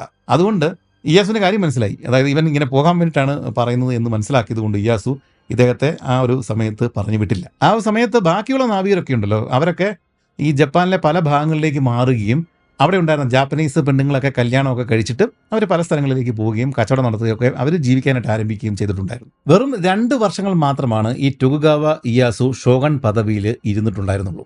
അദ്ദേഹം അതിനുശേഷം ആ ഒരു പദവി തൻ്റെ മകന് കൈമാറുകയാണ് ചെയ്തത്. ഇദ്ദേഹത്തിൻ്റെ മകൻ്റെ പേര്, അതായത് അടുത്ത ഷോഗണിൻ്റെ പേര് ടൊകുഗാവ ഹിദേതദ എന്നായിരുന്നു. ഈ ഷോഗൺ പദവി മകന് കൊടുത്ത ശേഷം ഒഗോഷോ എന്ന് പറഞ്ഞുള്ള ഒരു പദവിയായിരുന്നു, അല്ലെങ്കിൽ ആ ഒരു സ്ഥാനമായിരുന്നു ഇയാസുവിന് ഉണ്ടായിരുന്നത്. ഈ ഒഗോഷോ എന്ന് പറഞ്ഞാൽ മുതിർന്ന അല്ലെങ്കിൽ വിരമിച്ച നേതാവ് എന്നൊക്കെയാണ് അർത്ഥം. കാര്യം ഷോഗൺ മകനാണെങ്കിലും നിയന്ത്രണം, കാര്യങ്ങളും അധികാരവും ഒക്കെ ഈ ടൊകുഗാവ ഇയാസുവിൻ്റെ തന്നെയായിരുന്നു. ഈ സമയമെല്ലാം ആഡംസ് ഇയാസുവിനെ സന്ദർശിക്കുന്നുണ്ടായിരുന്നു. അങ്ങനെ ഇരിക്കെ ഒരു നാൾ ഇയാസു ആഡംസിനോട് ഒരു ചെറിയ കപ്പൽ നിർമ്മിക്കുവാനായിട്ട് ആവശ്യപ്പെട്ടു. ആഡംസിൻ്റെ കഴിവുകൾ ജാപ്പനീസ് പണിക്കാരെ കണ്ടു പഠിക്കുവാൻ വേണ്ടിയിട്ടാണ് ഇത് ആവശ്യപ്പെട്ടത്. 40 പേർക്ക് പോകാവുന്ന ഒരു ചെറു കപ്പലാണ് ആഡംസ് നിർമ്മിച്ചത്. ഈ കപ്പലിൽ ജാപ്പനീസ് നാവികർക്ക് വേണ്ടുന്ന പരിശീലനം ആഡംസ് നൽകുകയും ചെയ്തു. ഇതിനെല്ലാം പ്രത്യേകം പാരിതോഷികങ്ങൾ ആഡംസിന് കൊടുക്കുവാനും ആഡംസിൻ്റെ കൂടെ കൂടുതൽ സമയം ചെലവഴിക്കാനും ഒക്കെ ഇയാസു പ്രത്യേകം ശ്രദ്ധിക്കുന്നുണ്ടായിരുന്നു. ഇതിനിടെ ആഡംസ് ഒരു ജാപ്പനീസ് പെൺകുട്ടിയെ വിവാഹവും കഴിച്ചു. അതൊരു ജാപ്പനീസ് കാത്തലിക് സ്ത്രീ ആവാനാണ് സാധ്യത എന്നാണ് കരുതപ്പെടുന്നത്. അവർക്ക് ജോസഫ്, സൂസന്ന എന്നീ പേരിലുള്ള 2 കുട്ടികൾ ജനിക്കുകയും ചെയ്തു. ഇതിനിടെ ആഡംസിനെയും ബാക്കിയുള്ള ആളുകളെയൊക്കെ അവിടെ നിന്ന് ഓടിക്കാനായിട്ട് ശ്രമിച്ച് പരാജയപ്പെട്ട ജെസ്യൂട്ടുകൾ അവസാന അടവെന്നുള്ള നിലയിൽ ആഡംസിനോട് അടുക്കാനായിട്ടാണ് പിന്നീട് ശ്രമിച്ചത്. കാരണം ആദ്യ കാലഘട്ടങ്ങളിൽ ഈ ഇയാസുവിൻ്റെ ദിവാഷിയായിട്ട് വർക്ക് ചെയ്തുകൊണ്ടിരുന്നത് ജെസ്യൂട്ട് പുരോഹിതന്മാരായിരുന്നു. പക്ഷേ പിന്നീട് ആഡംസുമായിട്ട് ഇദ്ദേഹം കൂടുതൽ സൗഹൃദത്തിലാകുകയും മറ്റ് ജെസ്യൂട്ടുകളെ ആശ്രയിച്ചിരുന്ന പല കാര്യങ്ങൾക്കും ടൊകുഗാവ ഇയാസു ആഡംസിനെ ആശ്രയിക്കാനായിട്ട് തുടങ്ങുകയും ചെയ്തതോടെ ജെസ്യൂട്ടുകൾക്ക് ഇയാസുവിൻ്റെ ആ ഒരു പാലസിലുണ്ടായിരുന്ന സ്വാധീനം കുറയുകയും ആ ഒരു സ്ഥാനത്തേക്ക് ആഡംസ് വരികയും ചെയ്തു. ഇനി ആഡംസിനെ പിണക്കിയുടെ കാര്യമില്ല, കൂടെ ചേർക്കാനേ സാധിക്കുകയുള്ളൂ എന്ന് ജെസ്യൂട്ടുകൾക്ക് മനസ്സിലായി. അതുമാത്രമല്ല, ആഡംസിൻ്റെ ഭാര്യ കത്തോലിക്കയാണ്. അതുവഴി ആഡംസിനെ കത്തോലിക്ക മതത്തിലേക്ക് പ്രൊട്ടസ്റ്റന്റിൽ നിന്ന് കത്തോലിക്കനാക്കാനായിട്ട് ശ്രമിക്കുകയും ഒക്കെ ചെയ്തു വരും. പക്ഷേ ആഡംസ് ഇതിനൊന്നും വഴങ്ങിയില്ല.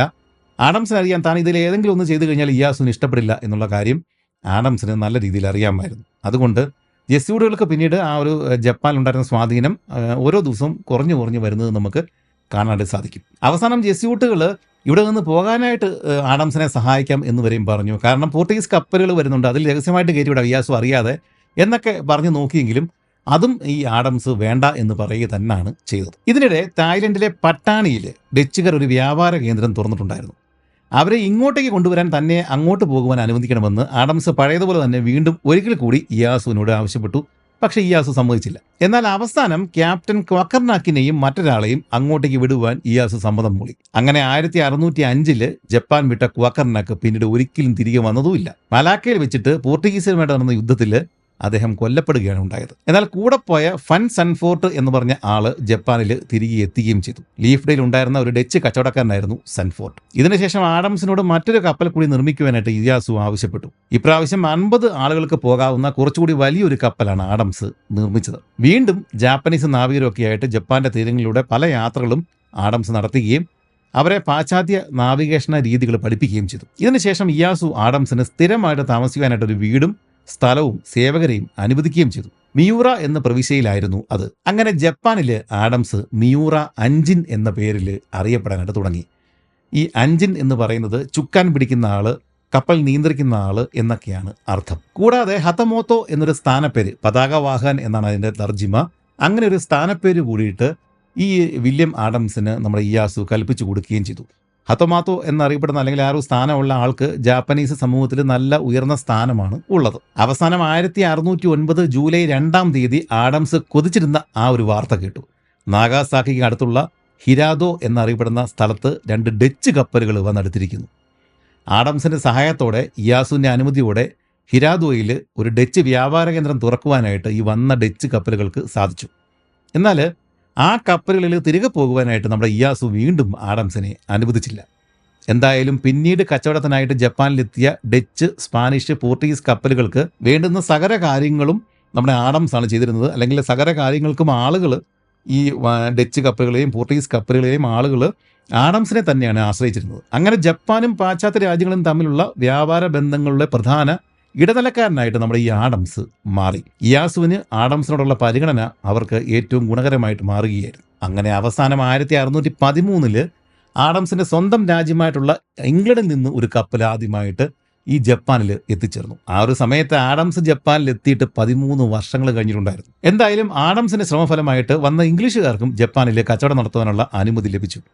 ഇംഗ്ലീഷ് കപ്പൽ വന്നിട്ടും അതിൽ കയറി തിരികെ പോകാനുള്ള അനുമതി പക്ഷേ ഇയാസു ആഡംസിന് കൊടുത്തില്ല. ഇയാസുവിനെ ധിക്കരിച്ചിട്ട് ആഡംസിനെ കപ്പലിൽ കയറ്റിക്കൊണ്ടു പോകാനുള്ള ധൈര്യം ഇംഗ്ലീഷുകാർക്കോ എന്തിന് പോർട്ടുഗീസുകാർക്ക് പോലോ ഉണ്ടായിരുന്നില്ല. എന്നാൽ ആഡംസ് പ്രതീക്ഷ തീരെ കൈവിട്ടില്ല. മറ്റൊരു അവസരത്തിൽ ഇയാസു സന്തോഷവാനായിട്ട് കാണപ്പെട്ട ഒരു വേളയിൽ ആഡംസ് വീണ്ടും ഇക്കാര്യം ആരാഞ്ഞപ്പോൾ ആഡംസിനെ ഞെട്ടിച്ചുകൊണ്ട് ഇവിടെ നിൽക്കണോ പോകണോ എന്നുള്ള കാര്യം ആഡംസിന് തന്നെ തീരുമാനിക്കാം എന്ന് ഇയാസു പറഞ്ഞു. അങ്ങനെ അത് കേട്ട് സന്തോഷവാനായിട്ടുള്ള നമ്മുടെ ഈ ആഡംസ് മടങ്ങിപ്പോകാൻ തന്നെ തീരുമാനമെടുത്തു. പക്ഷേ പെട്ടെന്ന് അങ്ങ് മടങ്ങിപ്പോകാൻ പറ്റില്ല. ഇദ്ദേഹത്തിൻ്റെ കയ്യിൽ വലിയ കാശൊന്നും ഇപ്പോഴില്ല. ഇദ്ദേഹത്തിന് ഇപ്പോൾ 2 കുടുംബമുണ്ട്. ഒന്ന് യൂറോപ്പിൽ പണ്ട് നേരത്തെ തന്നെയുള്ള ഇംഗ്ലീഷ് കുടുംബമുണ്ട്, ഇപ്പോൾ ഇവിടെ ഒരു കുടുംബമുണ്ട്. ഇവിടെ നിന്ന് അങ്ങോട്ട് പോയാൽ ഈ കുടുംബത്തെ നോക്കണം, അവിടെയുള്ള കുടുംബത്തിന്, യൂറോപ്പിലുള്ള കുടുംബത്തിന് കാശ് കൊടുക്കണം. അങ്ങനെ 2 കുടുംബത്തിന് വേണ്ടിയിട്ടുള്ള കാശ് സംഭരിച്ച ശേഷം ഇവിടെ നിന്ന് പോകാം, യൂറോപ്പിലേക്ക് പോകാം, എന്നിട്ട് മടങ്ങി വരാം എന്നാണ് ആഡംസ് തീരുമാനമെടുത്തത്. കുറച്ച് കച്ചവടങ്ങളൊക്കെ നടത്തണം. ഈ പറഞ്ഞ ഇംഗ്ലീഷ്, ഡച്ച്, പോർട്ടുഗീസ്, സ്പാനിഷ് കപ്പലുകൾക്ക് ഇടനിലക്കാരനായിട്ട് വർക്ക് ചെയ്തിട്ട് അതിൽ നിന്ന് കമ്മീഷൻ പറ്റിയിട്ട് പിന്നെ വേറെ കുറേ ചെറിയ യാത്രകളൊക്കെ നടത്തിയിട്ട് കൊറിയ, ചൈന അങ്ങനെയുള്ള ഭാഗത്തേക്ക് കുറച്ച് കച്ചവട യാത്രകളൊക്കെ നടത്തിയ ശേഷം കുറച്ച് കാശുണ്ടാക്കിയിട്ട് പോകാം എന്നാണ് വില്യം ആഡംസ് കരുതിയത്. എന്നാൽ ആഡംസ് അപ്പോൾ തന്നെ തിരികെ പോകാതിരിക്കാൻ വേണ്ടിയിട്ട് മറ്റൊരു കാരണം കൂടി ഉണ്ടായിരുന്നു എന്ന് ചരിത്ര ഗവേഷകർ പറയുന്നുണ്ട്. അതായത് ഈ വന്ന ഇംഗ്ലീഷ് കപ്പലിലെ ആളുകളൊക്കെ ആയിട്ട് ആഡംസ് അത്ര നല്ല ഒരു രസത്തിലായിരുന്നില്ല. പല പ്രശ്നങ്ങൾ ഇവർക്കിടയിൽ ഉണ്ടായിരുന്നു. അതുകൊണ്ടാണ് ആഡംസ് ആ ഒരു സമയത്ത് കുറച്ചുകൂടി നല്ല ഇംഗ്ലീഷ് ക്യാപ്റ്റന്മാർ വന്ന ശേഷം അവരോടെ പോകാം എന്നൊക്കെ ആവും, അല്ലെങ്കിൽ ആ ഒരു ധാരണയിലായിരിക്കണം ആഡംസ് തൻ്റെ യാത്ര നീട്ടി വെച്ചിട്ടുണ്ടാവുക. ഇതിനിടെ ആഡംസിൻ്റെ ശക്തമായ സ്വാധീനത്തിലും ഉപദേശത്തിലും നമ്മുടെ ടൊകുഗാവ ഇയാസു ഈ വന്ന ഇംഗ്ലീഷ് കപ്പലുകളിൽ നിന്ന് ധാരാളം കർത്തിയം, ലെഡ്, പിന്നെ കമ്പിളി വസ്ത്രങ്ങൾ, അങ്ങനെയുള്ള സാധനങ്ങളൊക്കെ ധാരാളമായിട്ട് വാങ്ങിക്കുന്നുണ്ടായിരുന്നു. വെടിയുണ്ടകളും പീരങ്കി ഉണ്ടകളും ഒക്കെ ഉണ്ടാക്കാൻ വേണ്ടിയിട്ടാണ് ഈ ലെഡ് അല്ലെങ്കിൽ ഈ കർത്തിയം ഉപയോഗിച്ചിരുന്നത്. കൂടാതെ ധാരാളം തോക്കുകൾ, വെടിമരുന്ന്, പീരങ്കികൾ, അതിൻ്റെ ബാക്കിയുള്ള കാര്യങ്ങളൊക്കെ ധാരാളമായിട്ട് ഇദ്ദേഹം ഈ വന്ന ഇംഗ്ലീഷ്, ഡച്ച് കപ്പലുകളിൽ നിന്ന് ഇദ്ദേഹം ഇയാസു വാങ്ങിക്കൂടുന്നുണ്ടായിരുന്നു. ആഭ്യന്തര യുദ്ധമൊക്കെ അവസാനിച്ചതാണ്. പിന്നെ എന്തിനാണ് ഇയാസു ഇത്രയധികം ആയുധങ്ങൾ ഇപ്പോഴും വാങ്ങിച്ചു കൂട്ടുന്നത്? ടൊകുഗാവ ഇയാസുവിനും ഇപ്പോഴത്തെ ഷോഗണ്ണായിട്ടുള്ള മകൻ ടൊകുഗാവ ഹിദേദത്തയ്ക്കും ഭീഷണിയാവാൻ സാധ്യതയുള്ള ഒരാൾ ഇപ്പോഴും ജീവനോടെ അവശേഷിക്കുന്നുണ്ട്. മുമ്പ് നടന്ന യുദ്ധങ്ങളിൽ കൊല്ലപ്പെടാതെ കിടന്നിരുന്ന ഒരാൾ, അന്ന് വെറും 5-6 വയസ്സ് മാത്രം പ്രായമുണ്ടായിരുന്ന ഒരാൾ, അതായത് പഴയ ആ ഒരു വലിയ നേതാവായിട്ടുണ്ടായിരുന്ന ടൊയോട്ടോമി ഹിദയോഷിയുടെ മകൻ ടൊയോട്ടോമി ഹിദയോറി. മുമ്പ് പറഞ്ഞിരുന്നല്ലോ, ഈ പുള്ളിക്ക് 5 വയസ്സ് മാത്രമേ പ്രായമുണ്ടായിരുന്നുള്ളൂ. ഇപ്പോഴും വർഷങ്ങളൊക്കെ കഴിഞ്ഞു. ഇദ്ദേഹത്തിന് ഇപ്പോൾ 16-17 വയസ്സ് പ്രായമുണ്ട്, പ്രായപൂർത്തിയായി.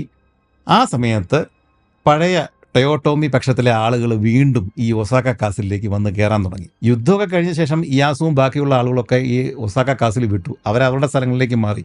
ഇതോയിലേക്കും ബാക്കിയുള്ള സ്ഥലങ്ങളിലേക്കും അവർ മാറിയാണ് താമസിക്കുന്നത്. ഈ ഒസാക്ക കാസിൽ ടൊയോട്ടോമി ഹിദയോറിയും അയാളുടെ അമ്മയുമാണ് വസിക്കുന്നത്. അപ്പോൾ ഇയാൾക്ക് പ്രായപൂർത്തിയായി വരുന്ന ആ ഒരു സമയത്ത് പണ്ടുണ്ടായിരുന്ന ടൊയോട്ടോമി പക്ഷത്തിലെ ആളുകളൊക്കെ വീണ്ടും അടുത്തുകൂടാനായിട്ട് തുടങ്ങി.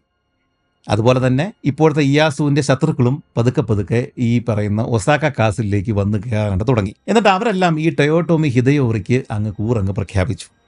അതായത് ഈ സംഭവങ്ങളൊക്കെ അവിടെ നടക്കുന്നുണ്ട് എന്നുള്ള വിവരം ടൊയോട്ടോമി ഹിദയോറി കാര്യങ്ങൾ സംഭരിക്കുന്നുണ്ട്, അങ്ങോട്ടേക്ക് തൻ്റെ ശത്രുക്കൾ ഒസാക്ക കാസിലേക്ക് വന്ന് കയറുന്നുണ്ട് എന്നുള്ള വിവരം നമ്മുടെ ഈ ടൊകുഗാവ ഇയാസു അറിഞ്ഞു.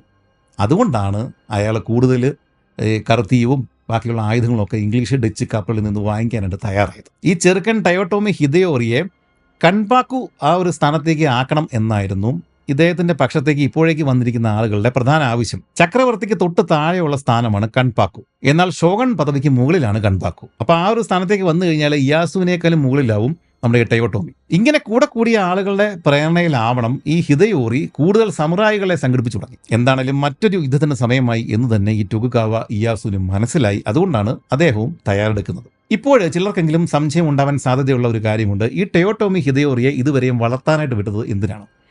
ഇങ്ങനൊരു പ്രശ്നം, ഇയാളൊരു ഭീഷണിയാവാൻ സാധ്യതയുണ്ട് എന്നറിയാമായിരുന്നുവെങ്കിൽ ഇയാസുവിന് നേരത്തെ തന്നെ പഴയ യുദ്ധത്തിനിടയ്ക്ക് ഈ കൊച്ചു ചെറുക്കനെ തട്ടിക്കളഞ്ഞാൽ മാത്രം മതിയായിരുന്നല്ലോ, ഈ പ്രശ്നമൊന്നും ഉണ്ടാവില്ലായിരുന്നല്ലോ. അവിടെ മറ്റൊരു പ്രശ്നം ഉണ്ടായിരുന്നു. ഈ മരിച്ചുപോയ വലിയ പുള്ളിയുണ്ടല്ലോ ടൊയോട്ടോമി ഹിദയോഷി, ഇദ്ദേഹം ഒരു ട്രിക്ക് ചെയ്ത് വെച്ചിട്ടുണ്ടായിരുന്നു. അയാൾ മരിക്കുന്നതിന് മുമ്പ് എല്ലാവരും കേൾക്കെ, വലിയ ആളുകൾ, വലിയ ഡൈമോളൊക്കെ കേൾക്കെ ഒരു ആഗ്രഹം പറഞ്ഞിട്ടുണ്ടായിരുന്നു, ഇയാസുവിൻ്റെ കൊച്ചുമകളെ തൻ്റെ മകനെ കൊണ്ട്, ഈ പറയുന്ന ഹിദയോറിയെ കൊണ്ട് കെട്ടിക്കണം എന്ന്. ഇത് എല്ലാവരുടെയും മുമ്പിൽ വെച്ചിട്ട് ഇയാസു അന്ന് വാക്ക് കൊടുത്തതാണ്. അതുകൊണ്ട് തെറ്റിക്കാൻ പറ്റില്ല. അതുകൊണ്ട് എന്ത് ചെയ്തു, ഈ നമ്മുടെ ഈ ടൊകുഗാവ ഇയാസു തൻ്റെ മകനായിട്ടുള്ള ഇപ്പോഴത്തെ ഷോഗൺ ആയിട്ടുള്ള ടൊകുഗാവ ഹിദേദത്തയുടെ മകളെ, അതിന് 5-6 വയസ്സ് പ്രായം കണ്ടേ ഉള്ളൂ, അതിനെ നമ്മുടെ ഈ പറയുന്ന ഇപ്പോഴത്തെ ഈ ടൊയോട്ടോമി ഹിദയോറിക്ക് വിവാഹം കഴിച്ച് കൊടുത്തിട്ടുണ്ടായിരുന്നു. അതായത് തൻ്റെ കൊച്ചുമകള് ഈ ശത്രുവിൻ്റെ ഭാര്യയായിട്ട് ഈ ഒസാക്ക കാസിലുണ്ട്. അതുകൊണ്ടാണ് ഇത്രയും നാളും ഇവനെ വെറുതെ വിട്ടത്.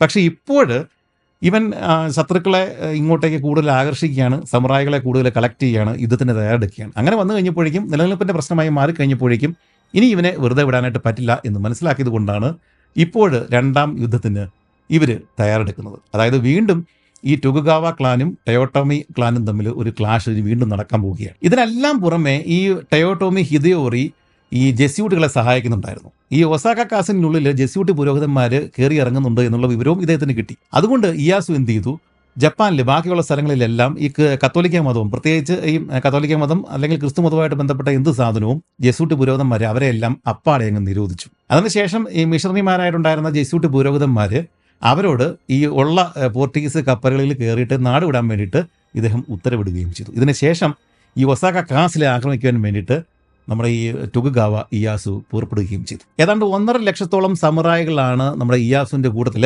ആ ഒരു സമയത്ത് ഈ ഒസാക്ക കാസിൽ ഉപരോധിക്കാൻ വേണ്ടിയിട്ട് പോയിരുന്നത് എന്നാണ് പറയപ്പെടുന്നത്. 2 ഘട്ടങ്ങളിലായിട്ട് ഏതാണ്ട് 1 വർഷത്തോളമാണ് ഒസാക്ക കാസിൽ ഇവർ ഉപരോധിച്ചത്. ആ ഒരു ഉപരോധത്തിൻ്റെ ഒടുവിൽ ഇയാസുവിൻ്റെ സൈന്യം ഒസാക്ക കോട്ട തകർത്തിട്ട് അകത്ത് കയറുകയും കൊട്ടാരങ്ങൾക്ക് തീയിടുകയും ചെയ്തു. പരാജയം ഉറപ്പിച്ചതോടെ ടൊയോട്ടോമി ഹിദയോറിയും അയാളുടെ അമ്മയും ആത്മഹത്യ ചെയ്തു. എന്നാൽ ഇതിനു മുമ്പ് തന്നെ ഇയാസു ഈ ഹിദയോറിയുടെ ഭാര്യയായിട്ടുണ്ടായിരുന്ന തൻ്റെ കൊച്ചുമകളെ സമർത്ഥനായിട്ടുള്ള സമുറായികളെ അയച്ച് കോട്ടയിൽ നിന്നും രക്ഷപ്പെടുത്തിയിട്ടുണ്ടായിരുന്നു. ഹിദയോറിയുടെ മകനായിട്ടുണ്ടായിരുന്ന 7 വയസ്സുകാരൻ ടയോട്ടോമി കുനിമത്സുവിനെ ഇയാസുവിനെ സൈനികർ പിടികൂടുകയും പിന്നീട് തലവെട്ടി കൊല്ലുകയും ചെയ്തു. 7 വയസ്സ് മാത്രമേ പ്രായമുണ്ടായിരുന്നുവെങ്കിലും മരിക്കുന്നതിന് മുമ്പ് കുനിമത്സു ഇയാസു ചതിയനാണ് എന്ന് ഉറക്കെ പറയുകയുണ്ടായി എന്നൊക്കെയാണ് പാരമ്പര്യം. എന്നാൽ ഇയാസു ഈ കുനിമത്സു എന്ന ചെറുക്കനെ വധിച്ചില്ല എന്നും മറ്റൊരിടത്ത് രഹസ്യമായിട്ട് ജീവിക്കാൻ അനുവദിച്ചുമെന്നുമുള്ള കഥകൾ ഇപ്പോഴും പ്രചാരത്തിലുണ്ട്. എന്തായാലും ടൊയോട്ടോമി വംശത്തിൽ നിന്നും രേഖകൾ പ്രകാരം ജീവനോടെ രക്ഷപ്പെട്ടത് ഹിദയോറിയുടെ ഒരു മകൾ മാത്രമാണ്. ഇയാസുവിൻ്റെ കൊച്ചുമകള് ഉണ്ടായിരുന്ന സമയത്ത് അവളുടെ കൂട്ടുകാരിയായിരുന്നു ഈ ഒരു മകള്. അതുകൊണ്ടാണ് ഇയാസുവിൻ്റെ മകള് ഈ ഒരു മകൾക്ക് വേണ്ടി, ഹിദയോറിയുടെ ഈ ഒരു മകൾക്ക് വേണ്ടിയിട്ട് ശക്തമായിട്ട് നിലകൊള്ളുകയും ആ പെൺകുട്ടിയെ രക്ഷപ്പെടുത്തുകയും ചെയ്തു. എന്താണെങ്കിലും ടൊകുഗാവ വംശത്തിനെതിരെ ഉണ്ടായിരുന്ന അവസാന വെല്ലുവിളിയും അതോടെ ഇല്ലാതായി. പിന്നീട് 250 വർഷങ്ങളോളം ഈ ടൊകുഗാവ ഇയാസുവിൻ്റെ ടൊകുഗാവ ക്ലാനാണ് ഷോഗൺ പദവി അലങ്കരിച്ചിരുന്നത്. ഇതിനിടെ ആഡംസിന്റെ നില ആകെ പരിങ്ങലിലായിരുന്നു. പുറത്തുനിന്നുള്ള കച്ചവടം ഇനി വേണ്ട എന്ന നിലപാടിലാണ് ഇയാസുവും മകൻ ടൊകുഗാവ ഹിദേതത്തെയും പിന്നീട് സ്വീകരിച്ചത്. പോർട്ടുഗീസുകാരെയും ജെസ്യൂട്ട് പാതിരിമാരെയും പൂർണ്ണമായിട്ട് നിരോധിച്ചുവെങ്കിലും ഇംഗ്ലീഷുകാരും ഡച്ചുകാരും അനുവദിക്കപ്പെട്ട തുറമുഖങ്ങളിൽ വന്നു പോകുന്നുണ്ടായിരുന്നു. പല രീതികളിലുള്ള കച്ചവടങ്ങളും കച്ചവട യാത്രകളും നടത്തിയെങ്കിലും ആഡംസിന് വേണ്ടത്ര പണമൊന്നും സമ്പാദിക്കാനായില്ല. പക്ഷേ ഇതിനിടെ ആഡംസ് വിചാരിക്കാത്തൊരു സംഭവം നടന്നു. മുമ്പ് നടന്ന ഒസാക്ക കാസിൽ ഉപരോധിച്ച ആ ഒരു യുദ്ധമുണ്ടല്ലോ, ആ യുദ്ധത്തിൽ സാരമായ പരിക്ക് നമ്മുടെ ഈ ടൊകുഗാവ ഇയാസുവിന് സംഭവിച്ചിട്ടുണ്ടായിരുന്നു. ശരീരത്തിൽ വലിയ ക്ഷതമൊക്കെ ഉണ്ടായിട്ടുണ്ടായിരുന്നു.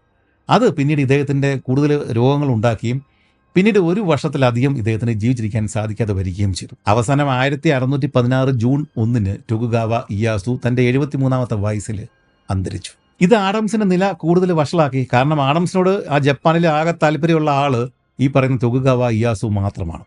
ടൊകുഗാവ ഇയാസുവിന് താല്പര്യം ഉണ്ടായിരുന്നതുകൊണ്ട് തന്നെ ഇദ്ദേഹത്തിൻ്റെ മകൻ ഉൾപ്പെടെ, ഇപ്പോഴത്തെ ഷോഗൻ ഉൾപ്പെടെയുള്ള ടൊകുഗാവ ഹിദേതത്തെക്ക് ഉൾപ്പെടെയുള്ള ബാക്കിയുള്ള ആളുകൾക്ക് ഈ ആഡംസിനെ തീരെ ഇഷ്ടമില്ലായിരുന്നു. ഇയാസുവിൻ്റെ മരണശേഷം ഈ മകൻ ഷോഗണിനെ ഒന്ന് മുഖം കാണിക്കാനുള്ള അനുവാദത്തിന് വേണ്ടിയിട്ട് പലതവണ ആഡംസ് അപേക്ഷിച്ചെങ്കിലും അതിന് ഫലമുണ്ടായില്ല.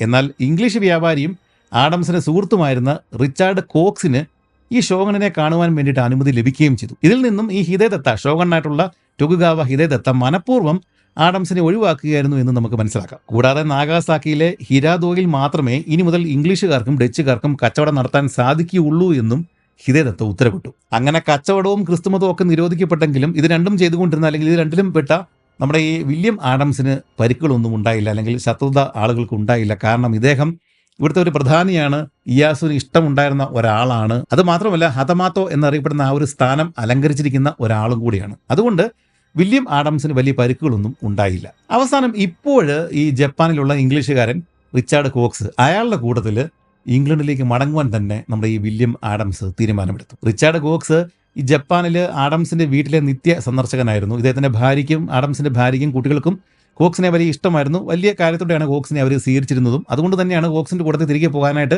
ഇദ്ദേഹം തീരുമാനമെടുത്തതും. എന്നാൽ വീണ്ടും കാര്യങ്ങൾ ആഡംസ് വിചാരിച്ചതുപോലെ ഒന്നും നടന്നില്ല. 1620 ഫെബ്രുവരിയിൽ കടുത്ത ഏതോ രോഗം ബാധിച്ചിട്ട് വില്യം ആഡംസ് കിടപ്പിലായി. മരിക്കുമെന്ന് ഏതാണ്ട് ആഡംസിന് മനസ്സിലായതോടെ ഈ റിച്ചാർഡ് കോക്സിനെ വിളിച്ചു വരുത്തി എന്നിട്ട് കുറച്ച് കാര്യങ്ങൾ ഏൽപ്പിച്ചു. അതായത് തൻ്റെ ഇപ്പോഴുള്ള സ്വത്തിനെ 2ആയിട്ട് ഭാഗിക്കുക, തൻ്റെ മരണശേഷം. അതിനുശേഷം ഒരു ഭാഗം ഇവിടെയുള്ള ഭാര്യയ്ക്കും കുട്ടികൾക്കും, ജോസഫ്, സൂസന്ന, ആ 2 കുട്ടികൾക്കും കൊടുക്കണം. ബാക്കി ഭാഗം ഈ കോക്സ് തിരികെ പോയിട്ട് ഇംഗ്ലണ്ടിലുള്ള തൻ്റെ ശരിക്കുള്ള ഭാര്യയ്ക്കും കുട്ടികൾക്കും കൊടുക്കുകയും വേണം. പിന്നെ ഇതൊന്നും അല്ലാതെ ജപ്പാനിൽ ഇദ്ദേഹത്തിന് വേറൊരു സ്ത്രീയിൽ ഒരു കുട്ടി ഉണ്ടായിരുന്നു, അവർക്കും വേണ്ടുന്നത് കൊടുക്കണം എന്ന്, അങ്ങനെയുള്ള കാര്യങ്ങളൊക്കെ ഈ റിച്ചാർഡ് കോക്സിനെ പറഞ്ഞേൽപ്പിച്ചു. പിന്നെ തൻ്റെ കയ്യിലുണ്ടായിരുന്ന നാവിഗേഷൻ ഉപകരണങ്ങൾ, ഭൂപടങ്ങൾ, അങ്ങനെയുള്ള കാര്യങ്ങളൊക്കെ റിച്ചാർഡ് കോക്സിന് തന്നെയാണ് ഇദ്ദേഹം കൊടുത്തത്. തൻ്റെ വാളുകളും കാര്യങ്ങളൊക്കെ മകൻ ജോസഫിന് ഇദ്ദേഹം കൈമാറണം എന്നുള്ള കാര്യങ്ങളൊക്കെ എല്ലാം ഈ റിച്ചാർഡ് കോക്സിനെ തന്നെയാണ് ഇദ്ദേഹം പറഞ്ഞ് ഏൽപ്പിച്ചത്. അവസാനം 1620 മെയ് മാസം 16-ാം തീയതി വൈകുന്നേരം 5 മണിക്ക് വില്യം ആഡംസ് ഇത്രയും സംഭവ ബഹുലമായിട്ടുള്ള തൻ്റെ ഈ ജീവിതം അവസാനിപ്പിച്ച് ഈ ലോകത്തു നിന്നും യാത്രയായി. അദ്ദേഹത്തിന് ആ സമയത്ത് 55 വയസ്സ് മാത്രമേ പ്രായമുണ്ടായിരുന്നുള്ളൂ. ആഡംസിന്റെ മരണശേഷം കോക്സ് ഇംഗ്ലണ്ടിൽ എത്തുകയും ആഡംസിന്റെ വിധവയെ കണ്ടെത്തിയിട്ട് സ്വത്തുക്കൾ കൈമാറുകയും ചെയ്തു. ശേഷം 1621 വീണ്ടും ഈ കോക്സ് ഒരിക്കൽ കൂടി ജപ്പാനിലേക്ക് മടങ്ങി വരികയും നമ്മുടെ ഈ ആഡംസിന്റെ മക്കളായിട്ടുള്ള ജോസഫിനെയും സൂസനെയും കാണുകയും വിവരങ്ങൾ അന്വേഷിക്കുകയും ഒക്കെ ചെയ്തു. 1635 വരെയും ഈ വില്യം ആഡംസിന്റെ മകൻ ജോസഫ് കച്ചവടം ചെയ്തിട്ടുള്ളതായിട്ട് രേഖകളുണ്ട്. പക്ഷേ 1635 ജപ്പാൻ പുറം ലോകവുമായിട്ടുള്ള എല്ലാ ബന്ധങ്ങളും വിച്ഛേദിക്കുകയും ഇവിടെയുള്ള ആളുകൾ കടൽ കടക്കുന്നത് നിരോധിക്കുകയും ചെയ്തതോടെ ഈ ജോസഫ് പിന്നീട് എന്ത് ചെയ്തു എന്നുള്ള കാര്യമൊന്നും രേഖകളിലില്ല. പിന്നീട് ആ കുടുംബം എങ്ങോട്ട് പോയി അല്ലെങ്കിൽ അവരെന്താണ് ചെയ്തിരുന്നത് എന്നുള്ളത് നമുക്ക് ഇന്നും അറിയില്ല. 1623 വരെയും ഇംഗ്ലീഷുകാർക്ക് കച്ചവടം നടത്താനുള്ള അനുവാദം ഉണ്ടായിരുന്നു. അതിനുശേഷം കോക്സ് അവിടെ ഉണ്ടായിരുന്ന അവിടുത്തെ കച്ചവട കേന്ദ്രങ്ങളിൽ ഉണ്ടായിരുന്ന ബാക്കിയുള്ള ഇംഗ്ലീഷുകാരെ എല്ലാം കപ്പലിലേക്ക് കയറ്റിയിട്ട് കോക്സ് തിരികെ ഇംഗ്ലണ്ടിലേക്ക് മടങ്ങുകയും ചെയ്തു. പക്ഷേ ആ മടക്ക യാത്രയിൽ അദ്ദേഹത്തിന് തിരികെ എത്താനായിട്ട് സാധിച്ചില്ല. ഇന്ത്യൻ മഹാസമുദ്രത്തിൽ എവിടെയോ വെച്ചിട്ട് കോക്സ് അസുഖം ബാധിച്ചിട്ട് മരണപ്പെടുകയും ചെയ്തു. കോക്സ് അങ്ങനെ തിരികെ പോയിട്ട് ഏതാണ്ട് 231 വർഷങ്ങൾക്ക് ശേഷമാണ് ജപ്പാൻ വീണ്ടും ഇംഗ്ലീഷുകാരുമായിട്ട് അടുപ്പത്തിലാകുന്നത്. ഇനി മറ്റൊരു കാര്യം എന്താണെന്ന് വെച്ച് കഴിഞ്ഞാൽ, നമ്മുടെ ആഡംസിൻ്റെ കൂടെ ഇങ്ങോട്ടേക്ക് ഇറങ്ങിയ 18 നാവികരുണ്ടല്ലോ, അതിൽ 2 പേര് ആഡംസിൻ്റെ മരണശേഷവും ജീവനോടെ ഉണ്ടായിരുന്നു എന്നതിന് രേഖകളുണ്ട്. കുറച്ചു കാലം അവർ അവിടെ പല കച്ചവടമൊക്കെ നടത്തി ജീവിച്ചിരുന്നതായിട്ട് ഈ ഗവേഷകർ കണ്ടെത്തിയിട്ടുണ്ട്. തങ്ങളുടെ നാട്ടിൽ വന്നിട്ട് ഇങ്ങനെയൊരു സമുറായിയായി മാറുകയും വലിയൊരു സ്ഥാനം പദവിയൊക്കെ നേടിയെടുക്കുകയും ചെയ്ത നമ്മുടെ ഈ വില്യം ആഡംസ്, ഈ ആഡംസിൻ്റെ ശവകുടീരം എവിടെയാണ്, ആഡംസിൻ്റെ എല്ലുകൾ എവിടെയാണ് അടക്കിയിരിക്കുന്നത്, ഇതൊക്കെ അറിയുവാനുള്ള ആഗ്രഹം ജപ്പാനിലെ പുതിയ തലമുറയ്ക്ക് സ്വാഭാവികമായിട്ടും ഉണ്ടായി. അവരത് അന്വേഷിച്ച് നടക്കുകയായിരുന്നു കുറേയേറെ കാലഘട്ടങ്ങൾ. കാരണം ജപ്പാനിൽ പല ആഭ്യന്തര യുദ്ധങ്ങൾ, പല പ്രശ്നങ്ങളും ഉണ്ടാകുകയൊക്കെ ചെയ്തിട്ടുണ്ട്. ഇതിനിടയ്ക്ക് ക്രിസ്തുമതം നിരോധിച്ചു.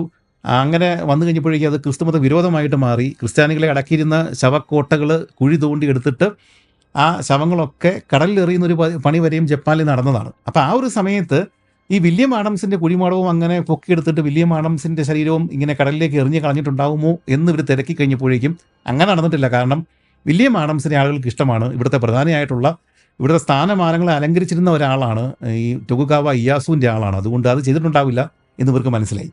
അങ്ങനെയാണെങ്കിൽ ഇത്തരം ഒരു പ്രവൃത്തിയിൽ നിന്ന് രക്ഷപ്പെടുത്തുവാൻ വേണ്ടിയിട്ട് ഈ നമ്മുടെ വില്യം ആഡംസിൻ്റെ ശവകുടീരം അല്ലെങ്കിൽ ബാക്കിയുള്ള അവശിഷ്ടങ്ങൾ എങ്ങോട്ടെങ്കിലും വേറൊരു സ്ഥലത്തേക്ക് പ്രത്യേകമായിട്ട് മാറ്റിയിട്ടുണ്ടാവണം എന്നൊക്കെ ഇവർ ചിന്തിച്ചു. അങ്ങനെ അതിൻ്റെ ഫലമായിട്ട് ഇവർ അവസാനം നമ്മുടെ ഈ വില്യം ആഡംസിൻ്റെതാണ് എന്ന് കരുതപ്പെടുന്ന ഒരു ശവക്കല്ലറ ഇവർ കണ്ടെത്തുകയും ചെയ്തു. അങ്ങനെ ഈ അടുത്ത കാലത്ത് 2020 ടോക്കിയോ യൂണിവേഴ്സിറ്റി അവർക്ക് കിട്ടിയ അവശിഷ്ടങ്ങൾ സാക്ഷാൽ വില്യം ആഡംസിൻ്റെത് തന്നെയാണ് എന്ന് സ്ഥിരീകരിക്കുകയും ചെയ്തത്. ഇന്ന് ജപ്പാനിൽ ഒട്ടനവധി സ്ഥലങ്ങൾക്കും തെരുവുകൾക്കും അഞ്ചിൻ എന്ന് പേരുണ്ട്. അഞ്ചിൻ എന്ന് എവിടെയൊക്കെ ജപ്പാനിൽ പറയുന്നുണ്ടോ അതെല്ലാം വില്യം ആഡംസിനെയാണ് ഉദ്ദേശിക്കുന്നത്. പല സ്ഥലങ്ങളിലും പ്രതിമകളുമുണ്ട്. കൂടാതെ ഹിരോദോ എന്നറിയപ്പെടുന്ന ആ ഒരു പട്ടണത്തിൽ, ആഡംസ് ഉണ്ടായിരുന്ന ആ ഒരു പട്ടണത്തിൽ അദ്ദേഹം ജീവിച്ചിരുന്ന ഒരു ടൗൺ ഹൗസ് ഇപ്പോഴും അതേപടി തന്നെ അവിടെ ഉണ്ട് തന്നെ.